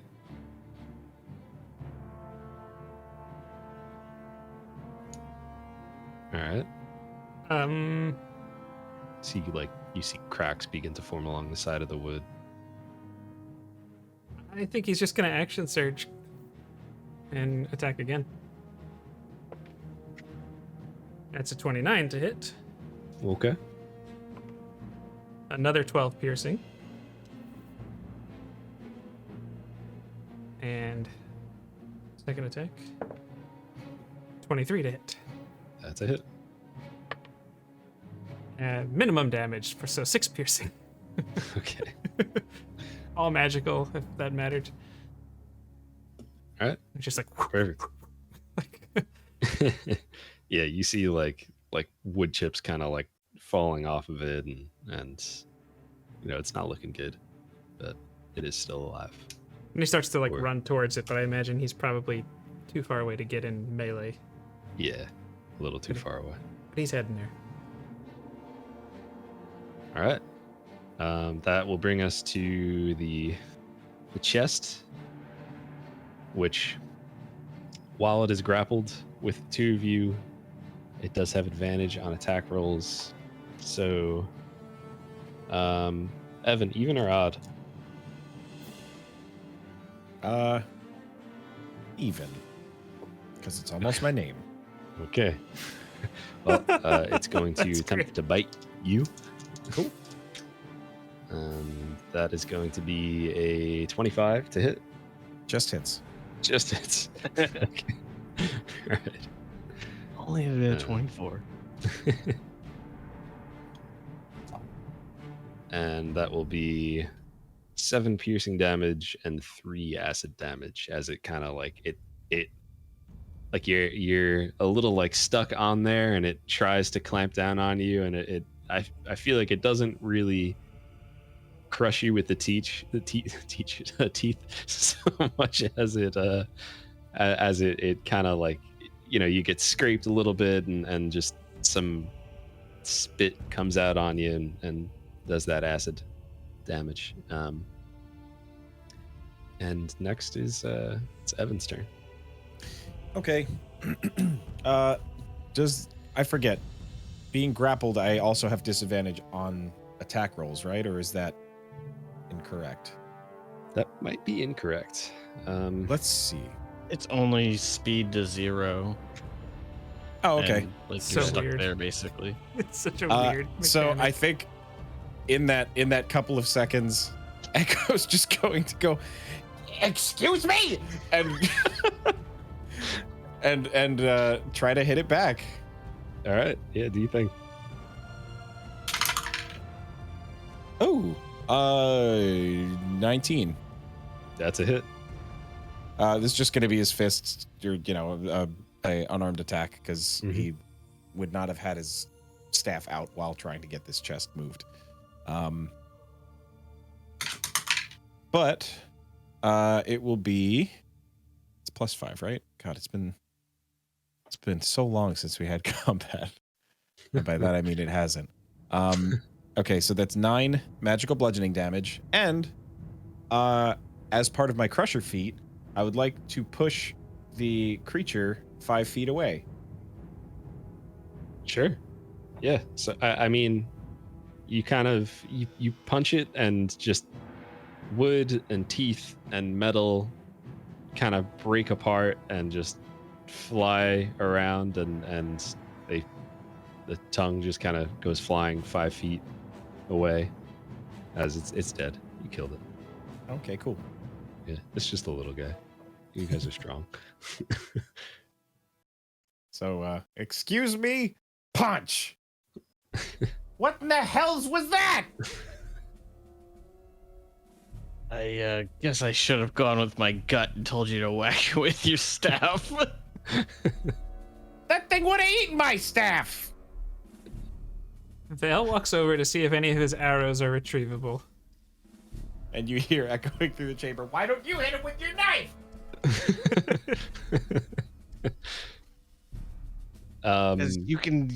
Your staff is like 10 feet long. He will continue to bicker while Vela does his thing. Did anyone point out the pressure plate to Vale? Uh-oh. No. Yes, I'm so excited. What happens? I probably would have said yes, but because of the fact You're that talking. you just said that we were bickering a little bit, I feel like my focus would not be the fact that there was and especially because Echo had seen it and we hadn't had to talk about it. Like, I just, in my head, it's kind of like, Oh yeah. everyone knows there's a pressure plate there. All right. So Vale, first off, roll a d4. Okay. 3. Okay. So it looks like 3 of your arrows appear to be in good condition, and as you walk over and go to pick them up, you feel the ground under your feet just kind of crunch a little bit as Like as the Vale, ice. did he grab him yet, or he just thinks he can grab him? Those arrows. I mean, he thinks he could grab them, Okay. but it's just kind of like as you move into that space and step, you hear like the ice begin to crack a little bit, and you feel another tremor. And this time, as you feel the tremor coming down, or the quake just kind of shaking the place, large pieces of ice begin to drop down from the ceiling. And I need everyone to make a dexterity saving throw. God.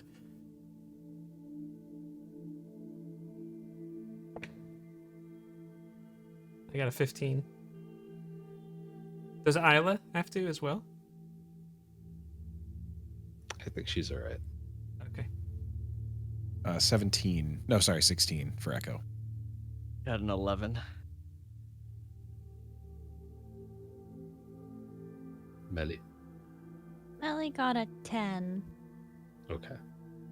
So everyone except for Melly and Mac pass. And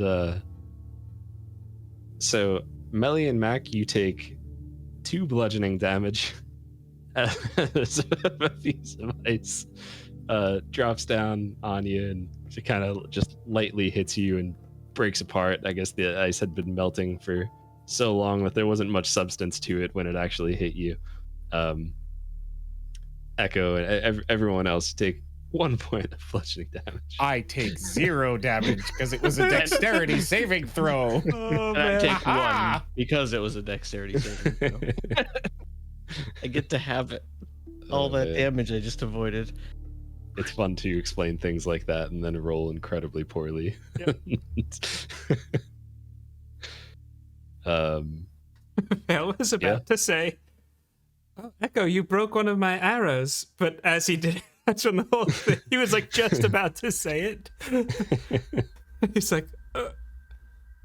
And I feel like just a shard of ice just barely like nicks his cheek or something like that for like 1 point of damage.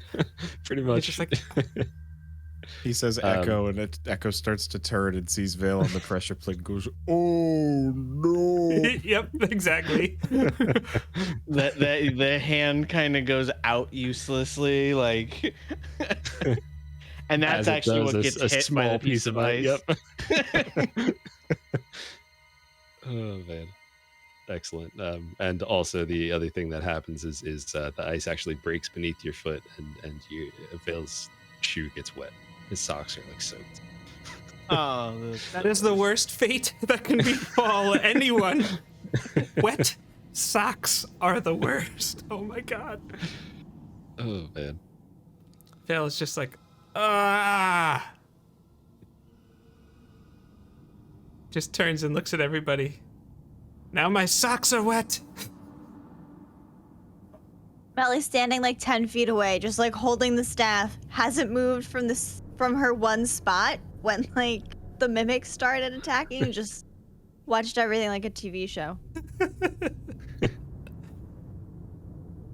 Are you okay? Oh, yes, I'm fine. Are you all right? Yeah. He like casts Mage Hand and picks up the tongue of the mimic. Ugh. What was that thing? I don't know, but luckily I have a brand new anxiety to worry about, so... Great. You put it on your tab.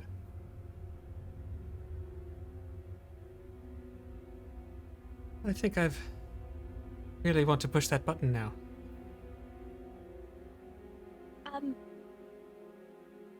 So was the test, because it was magical. Was it magical because it was so teethy? Or is there something to be found in this rubble? It was magical because it was teethy.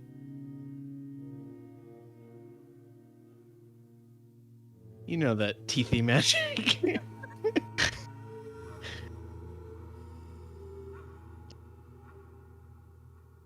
If it's time to push the button, maybe we should all get towards the edge, just in case more things start to fall. Or do we want to go up?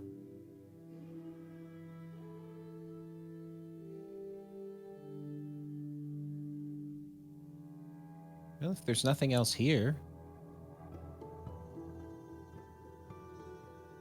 Suppose we could make our way out, right?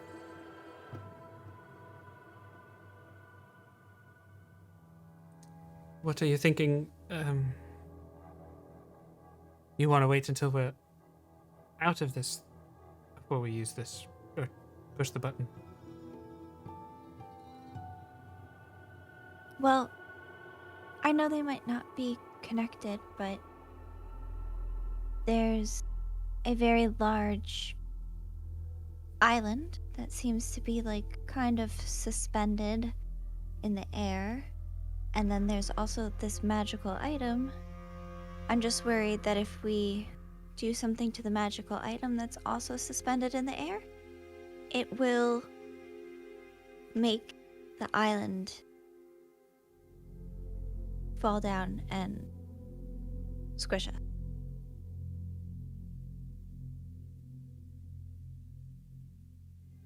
How large is this chamber? Like, would we be able, just looking around, would we be able to get out of the way of said island, like from a safe distance?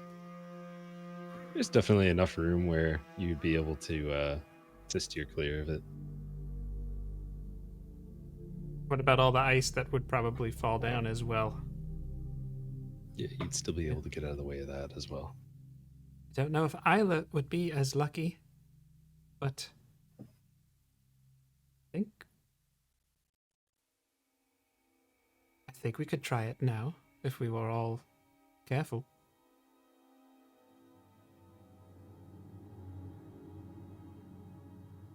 Okay, as long as I guess we should all figure out the best place to stand then. Quick question for the DM. Mm-hmm. Does it look like we finished, like, because I'm assuming, like, as everyone was going, we were collecting, you know, anything that seemed like it'd be of value. So we've pretty much picked the place clean. Yeah, why doesn't everyone roll a perception check as you just kind of do a last run through? 11. 11. 11. 19. Very nice.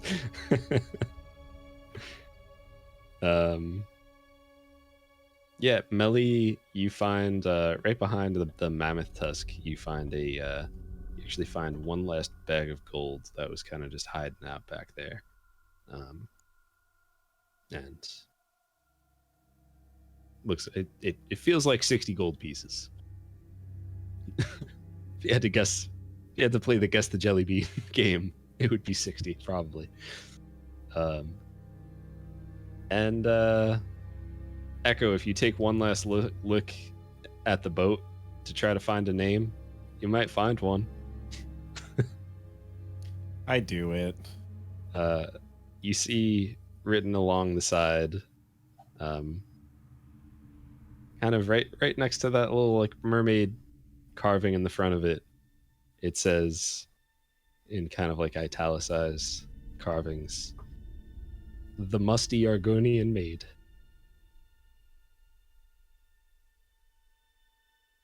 What is Argonia? Oh, Vile. they're known for their maids. I feel like I don't need to know about this one.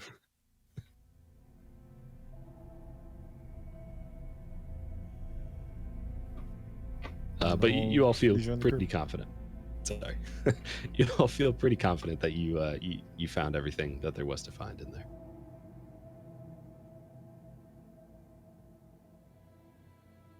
I think if everyone wants to stand back, I think we can see what happens with that bar.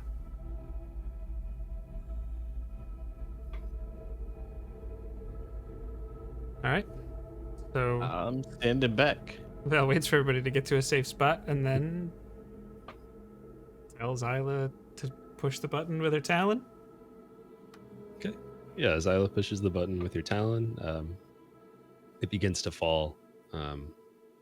And yeah, yeah, like, she kind of, yeah, exactly. She kind of has to flap and regain her balance and everything, and she lands safely on the ground, and the rod kind of sticks into the ice. And as I think Val just walks over to it. yep, yeah, it's an immovable rod.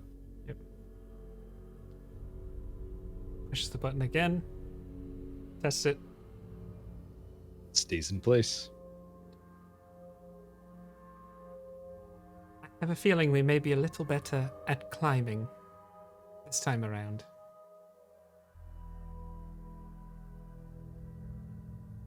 I hope. Fascinating.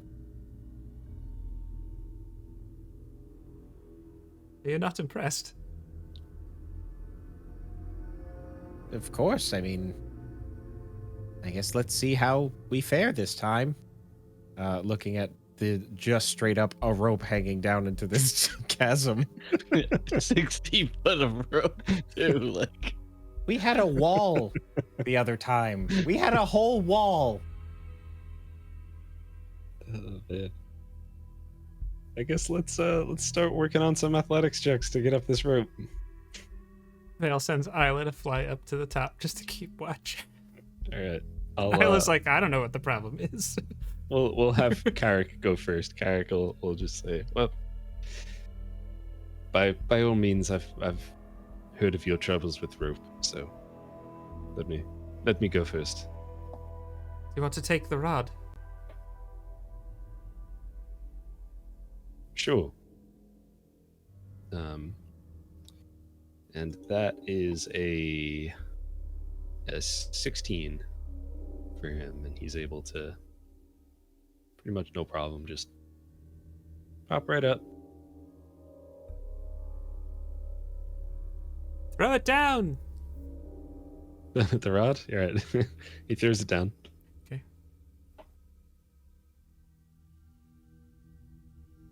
Does anyone care to go next? and I'll go. And Vale hands you the rod. I take the rod and I will start climbing.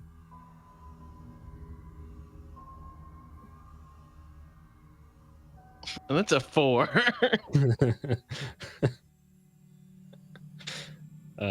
Roll a dex save to see if you could catch yourself in time with the rod. That's an 11. Yeah, you're good. So you could. Carrick's just gonna shout from the top. Just, do you want me to pull you up? Go for it.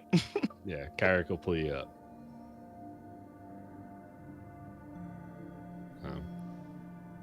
All right. Whoever's next. I guess I'll go. Wish this was falling again. 14.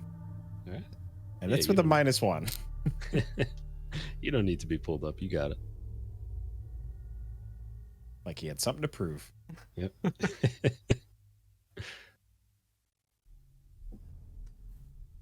Vale gestures to Melly.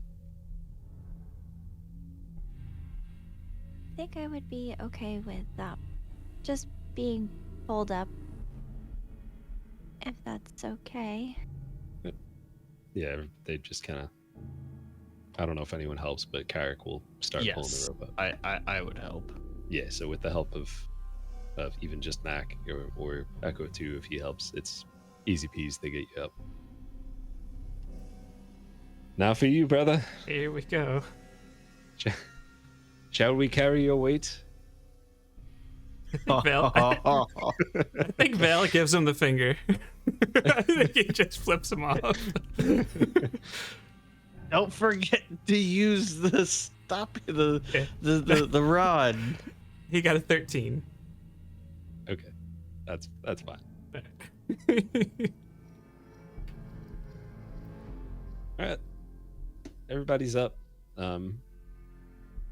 At this point, you know, the amount of time that you spent down there, it is starting to get kind of dark out, and there's a lot more water dripping from the icy, just the layer of ice up there.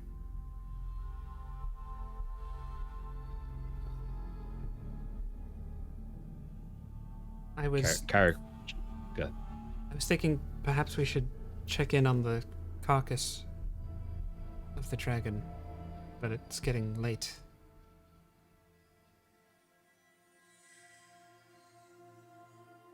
Carrick will just say, like, but perhaps we should stay the night in that cave, and then continue on back to the Giants in the morning. It's probably for the best.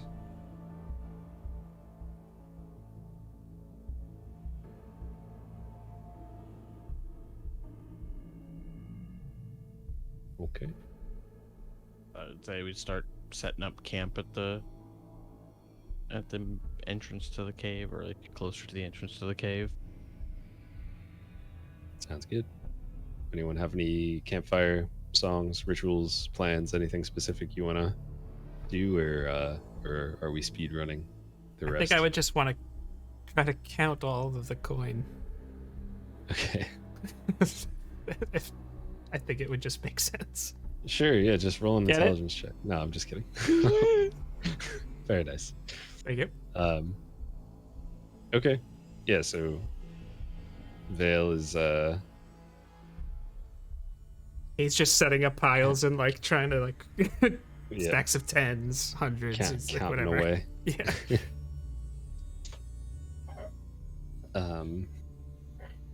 Yeah. So I mean, it takes you a little bit, but you end up with 195 platinum pieces,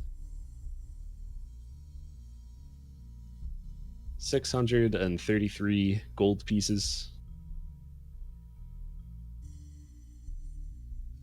6 of the Molly Smear coins. And I'm sorry, it was actually 693 gold pieces. And then 246 silver pieces 371 copper pieces. And then, of course, the one coin that Echo found.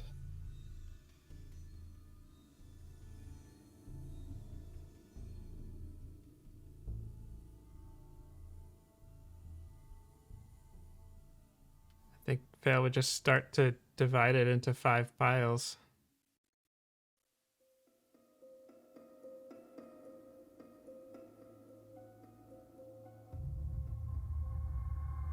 Divided into 5 piles and not okay.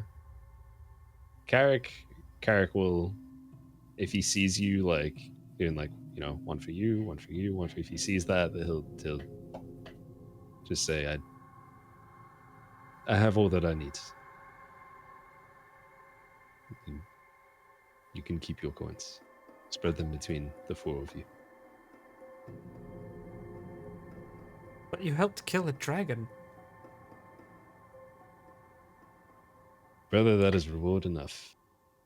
It's nice to fight alongside you again.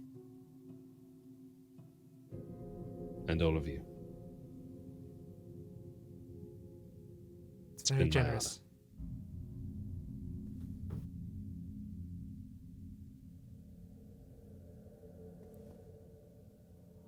All right, so Vale starts to divide it into 4. I can handle the math later. It's fine.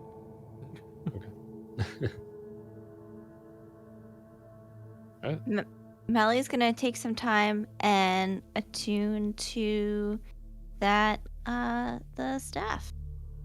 Consider yourself tuned. I am tuned in regular tuning standard. You know, Standard. Okay. standard tuning. Not Dadgad. I always like Dad Fad. Okay. All right.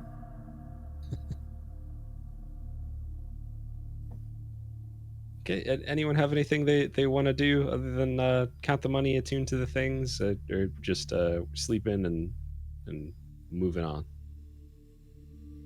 Nothing for me. Nothing for Mac. Alrighty. Okay. So night goes by, no problem.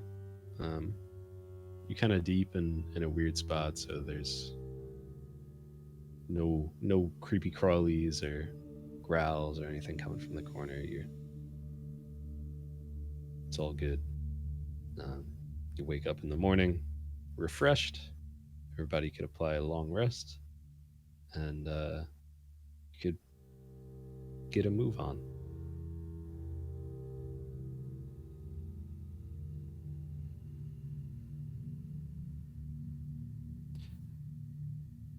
Is there anything? We didn't need anything else from Yorn, right? We took the amulet. We did that, right? yes. Yeah. Okay. Yes. I want to say I gave it to Melly to put in the bag of holding. if I Probably. remember. You did. Yeah, that sounds right. There's a mosquito in here. I got it. Sorry about that. Well done. All right. You said you wanted to check out the body of the dragon again? Yeah, I think I want to head there. Probably pretty much on the way to the Frost Giants anyway, or I would think. Definitely. Yeah, on your way back, you do pass by the dragon, and it looks like, as of right now, like kind of perfectly preserved. It's still so cold in this region, and there's a thin layer of snow sitting on top of it. But it looks pretty much exactly how you left it.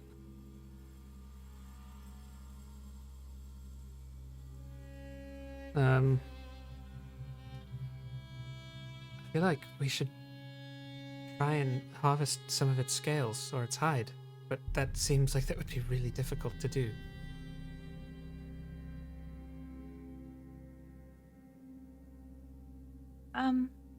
I could try. I'm not very familiar with harvesting parts from a dragon, but I have done it with other creatures, so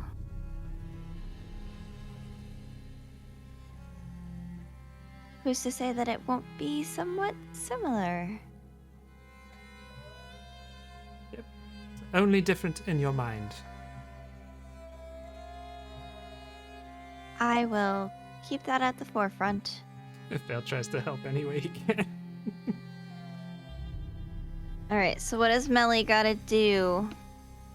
Carrick will just say, what are we trying to take from the dragon? Actually, just refresh my memory. Are we supposed to bring back some kind of proof of it being dead? No. To the queen. If I remember correctly, she said like you could bring back whatever you want if you want to bring back a tooth or a nail or whatever, but as long as Carrick comes back, she's gonna trust Carrick's word. Mm-hmm.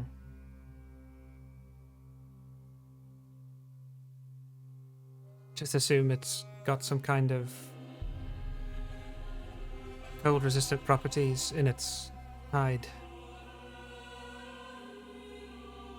I thought perhaps that might be wise to try and harvest that.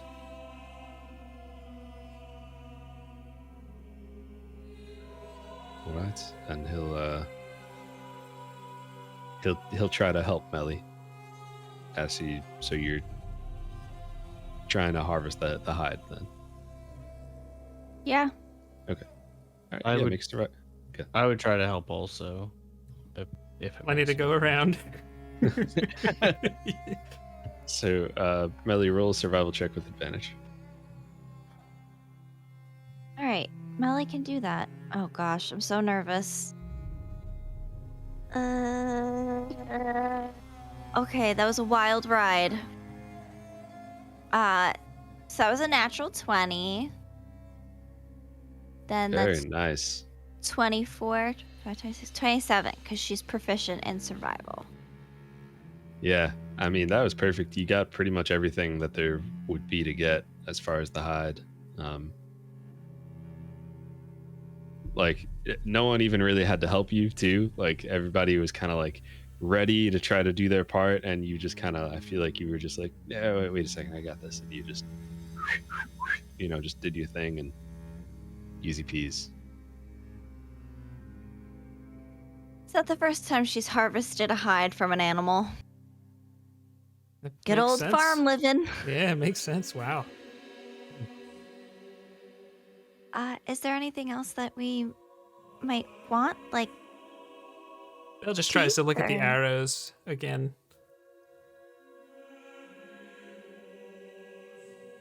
They're all The at magic this one is point. done.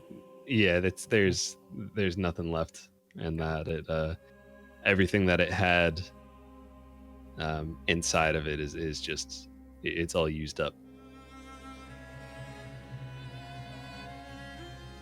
I think a tooth, or maybe do we all want a tooth? does the dragon have horns? It does.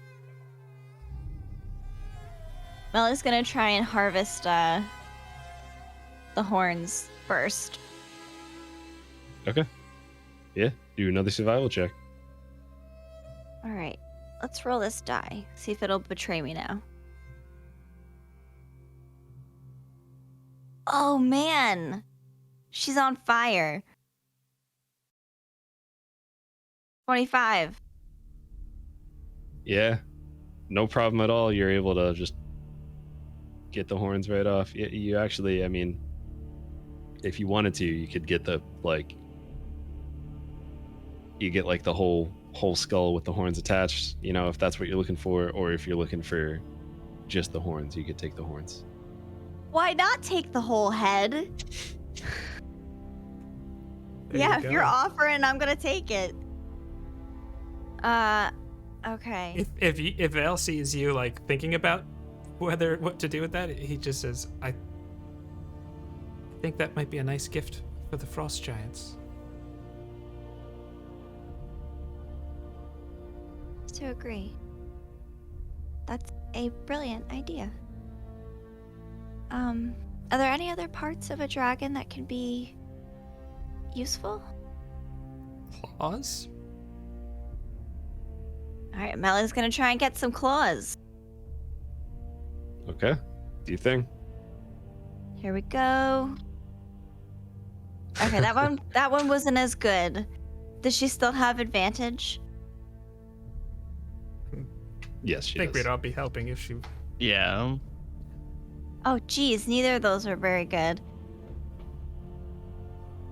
15. 15. Okay, so you're able to get 15 of the dragon's nails, or claws, rather. Incredible. How many claws do they have in total? Just out of curiosity. Say 20. Okay.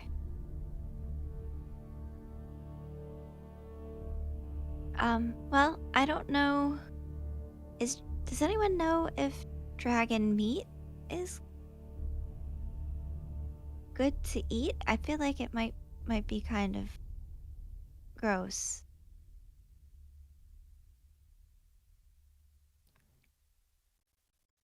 Only one way to find out. Do we have any way to make jerky? Or to try and, like, get some of it? Try and replenish our rations? You could definitely try to like, get some meat out of it.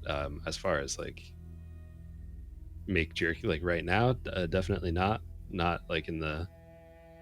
But Well, yeah, but I mean, just to get in the process of preparing it so that it's rations. absolutely.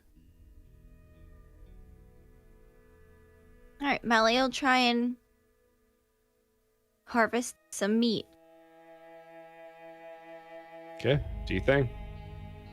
Here we go. Oh, that was crazy. Okay. Sorry, my dice. I stopped rolling in my little container thing because it was holding me back. 24. 24? Mm-hmm. Yeah, you get like a crap ton. Like there's a lot. Probably more than you could even fit in the bag. And Melly's gonna make it a point to only take like what seems like the best cut. Like, where it's like, it looks like it's kind of like the fat's evenly marbled throughout the meat. Very nice. Anything else?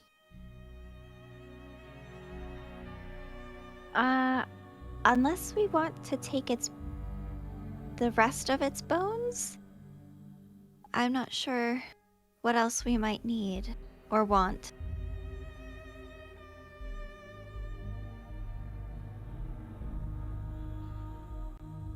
Does the dragon have any spines, or were they attached to the hide?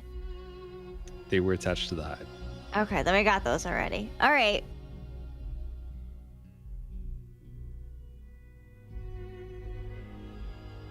How dirty does Melly look right now? She's pretty bloody. Melly I hope she had an apron. prestidigitation to clean it up. Carrick will just say,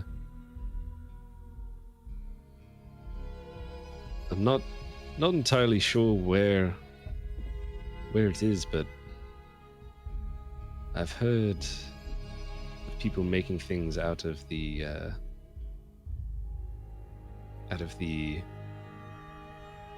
breath pouch, if you will. Oh.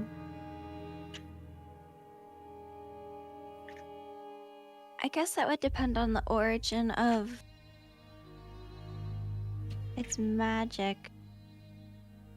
Melly will crack the chest of the dragon and look to see if the breath pouches are near its lungs or like in its like sinus cavity, I guess.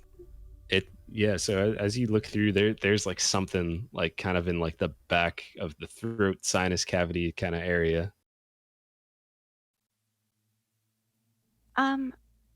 Mac, could you help with this part? I'm not sure how to really treat these because I feel like they might be similar to like poisonous sac. I just don't want to damage them and then do harm to anyone around. Of course. And I will, I guess, try to cut it out. Okay.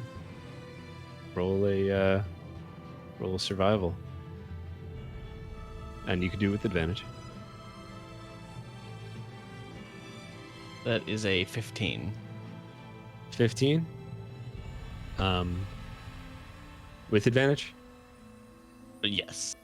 So you've never really worked on you've messed with creatures and taking out like poisons and venom, like that kind of thing, but never on a dragon.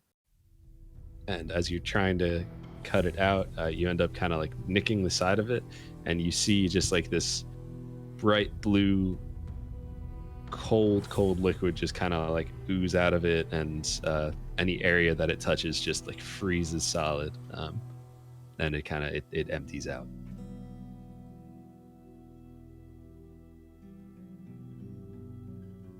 I think I accidentally nicked it. I don't know if they'd still want the pouch for any other purposes, but what was in it has been lost.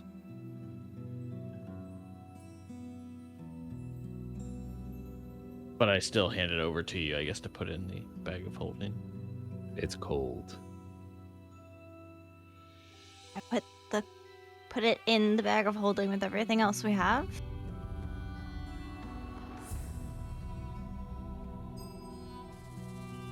Well, I don't think there's anything else worth taking at this point.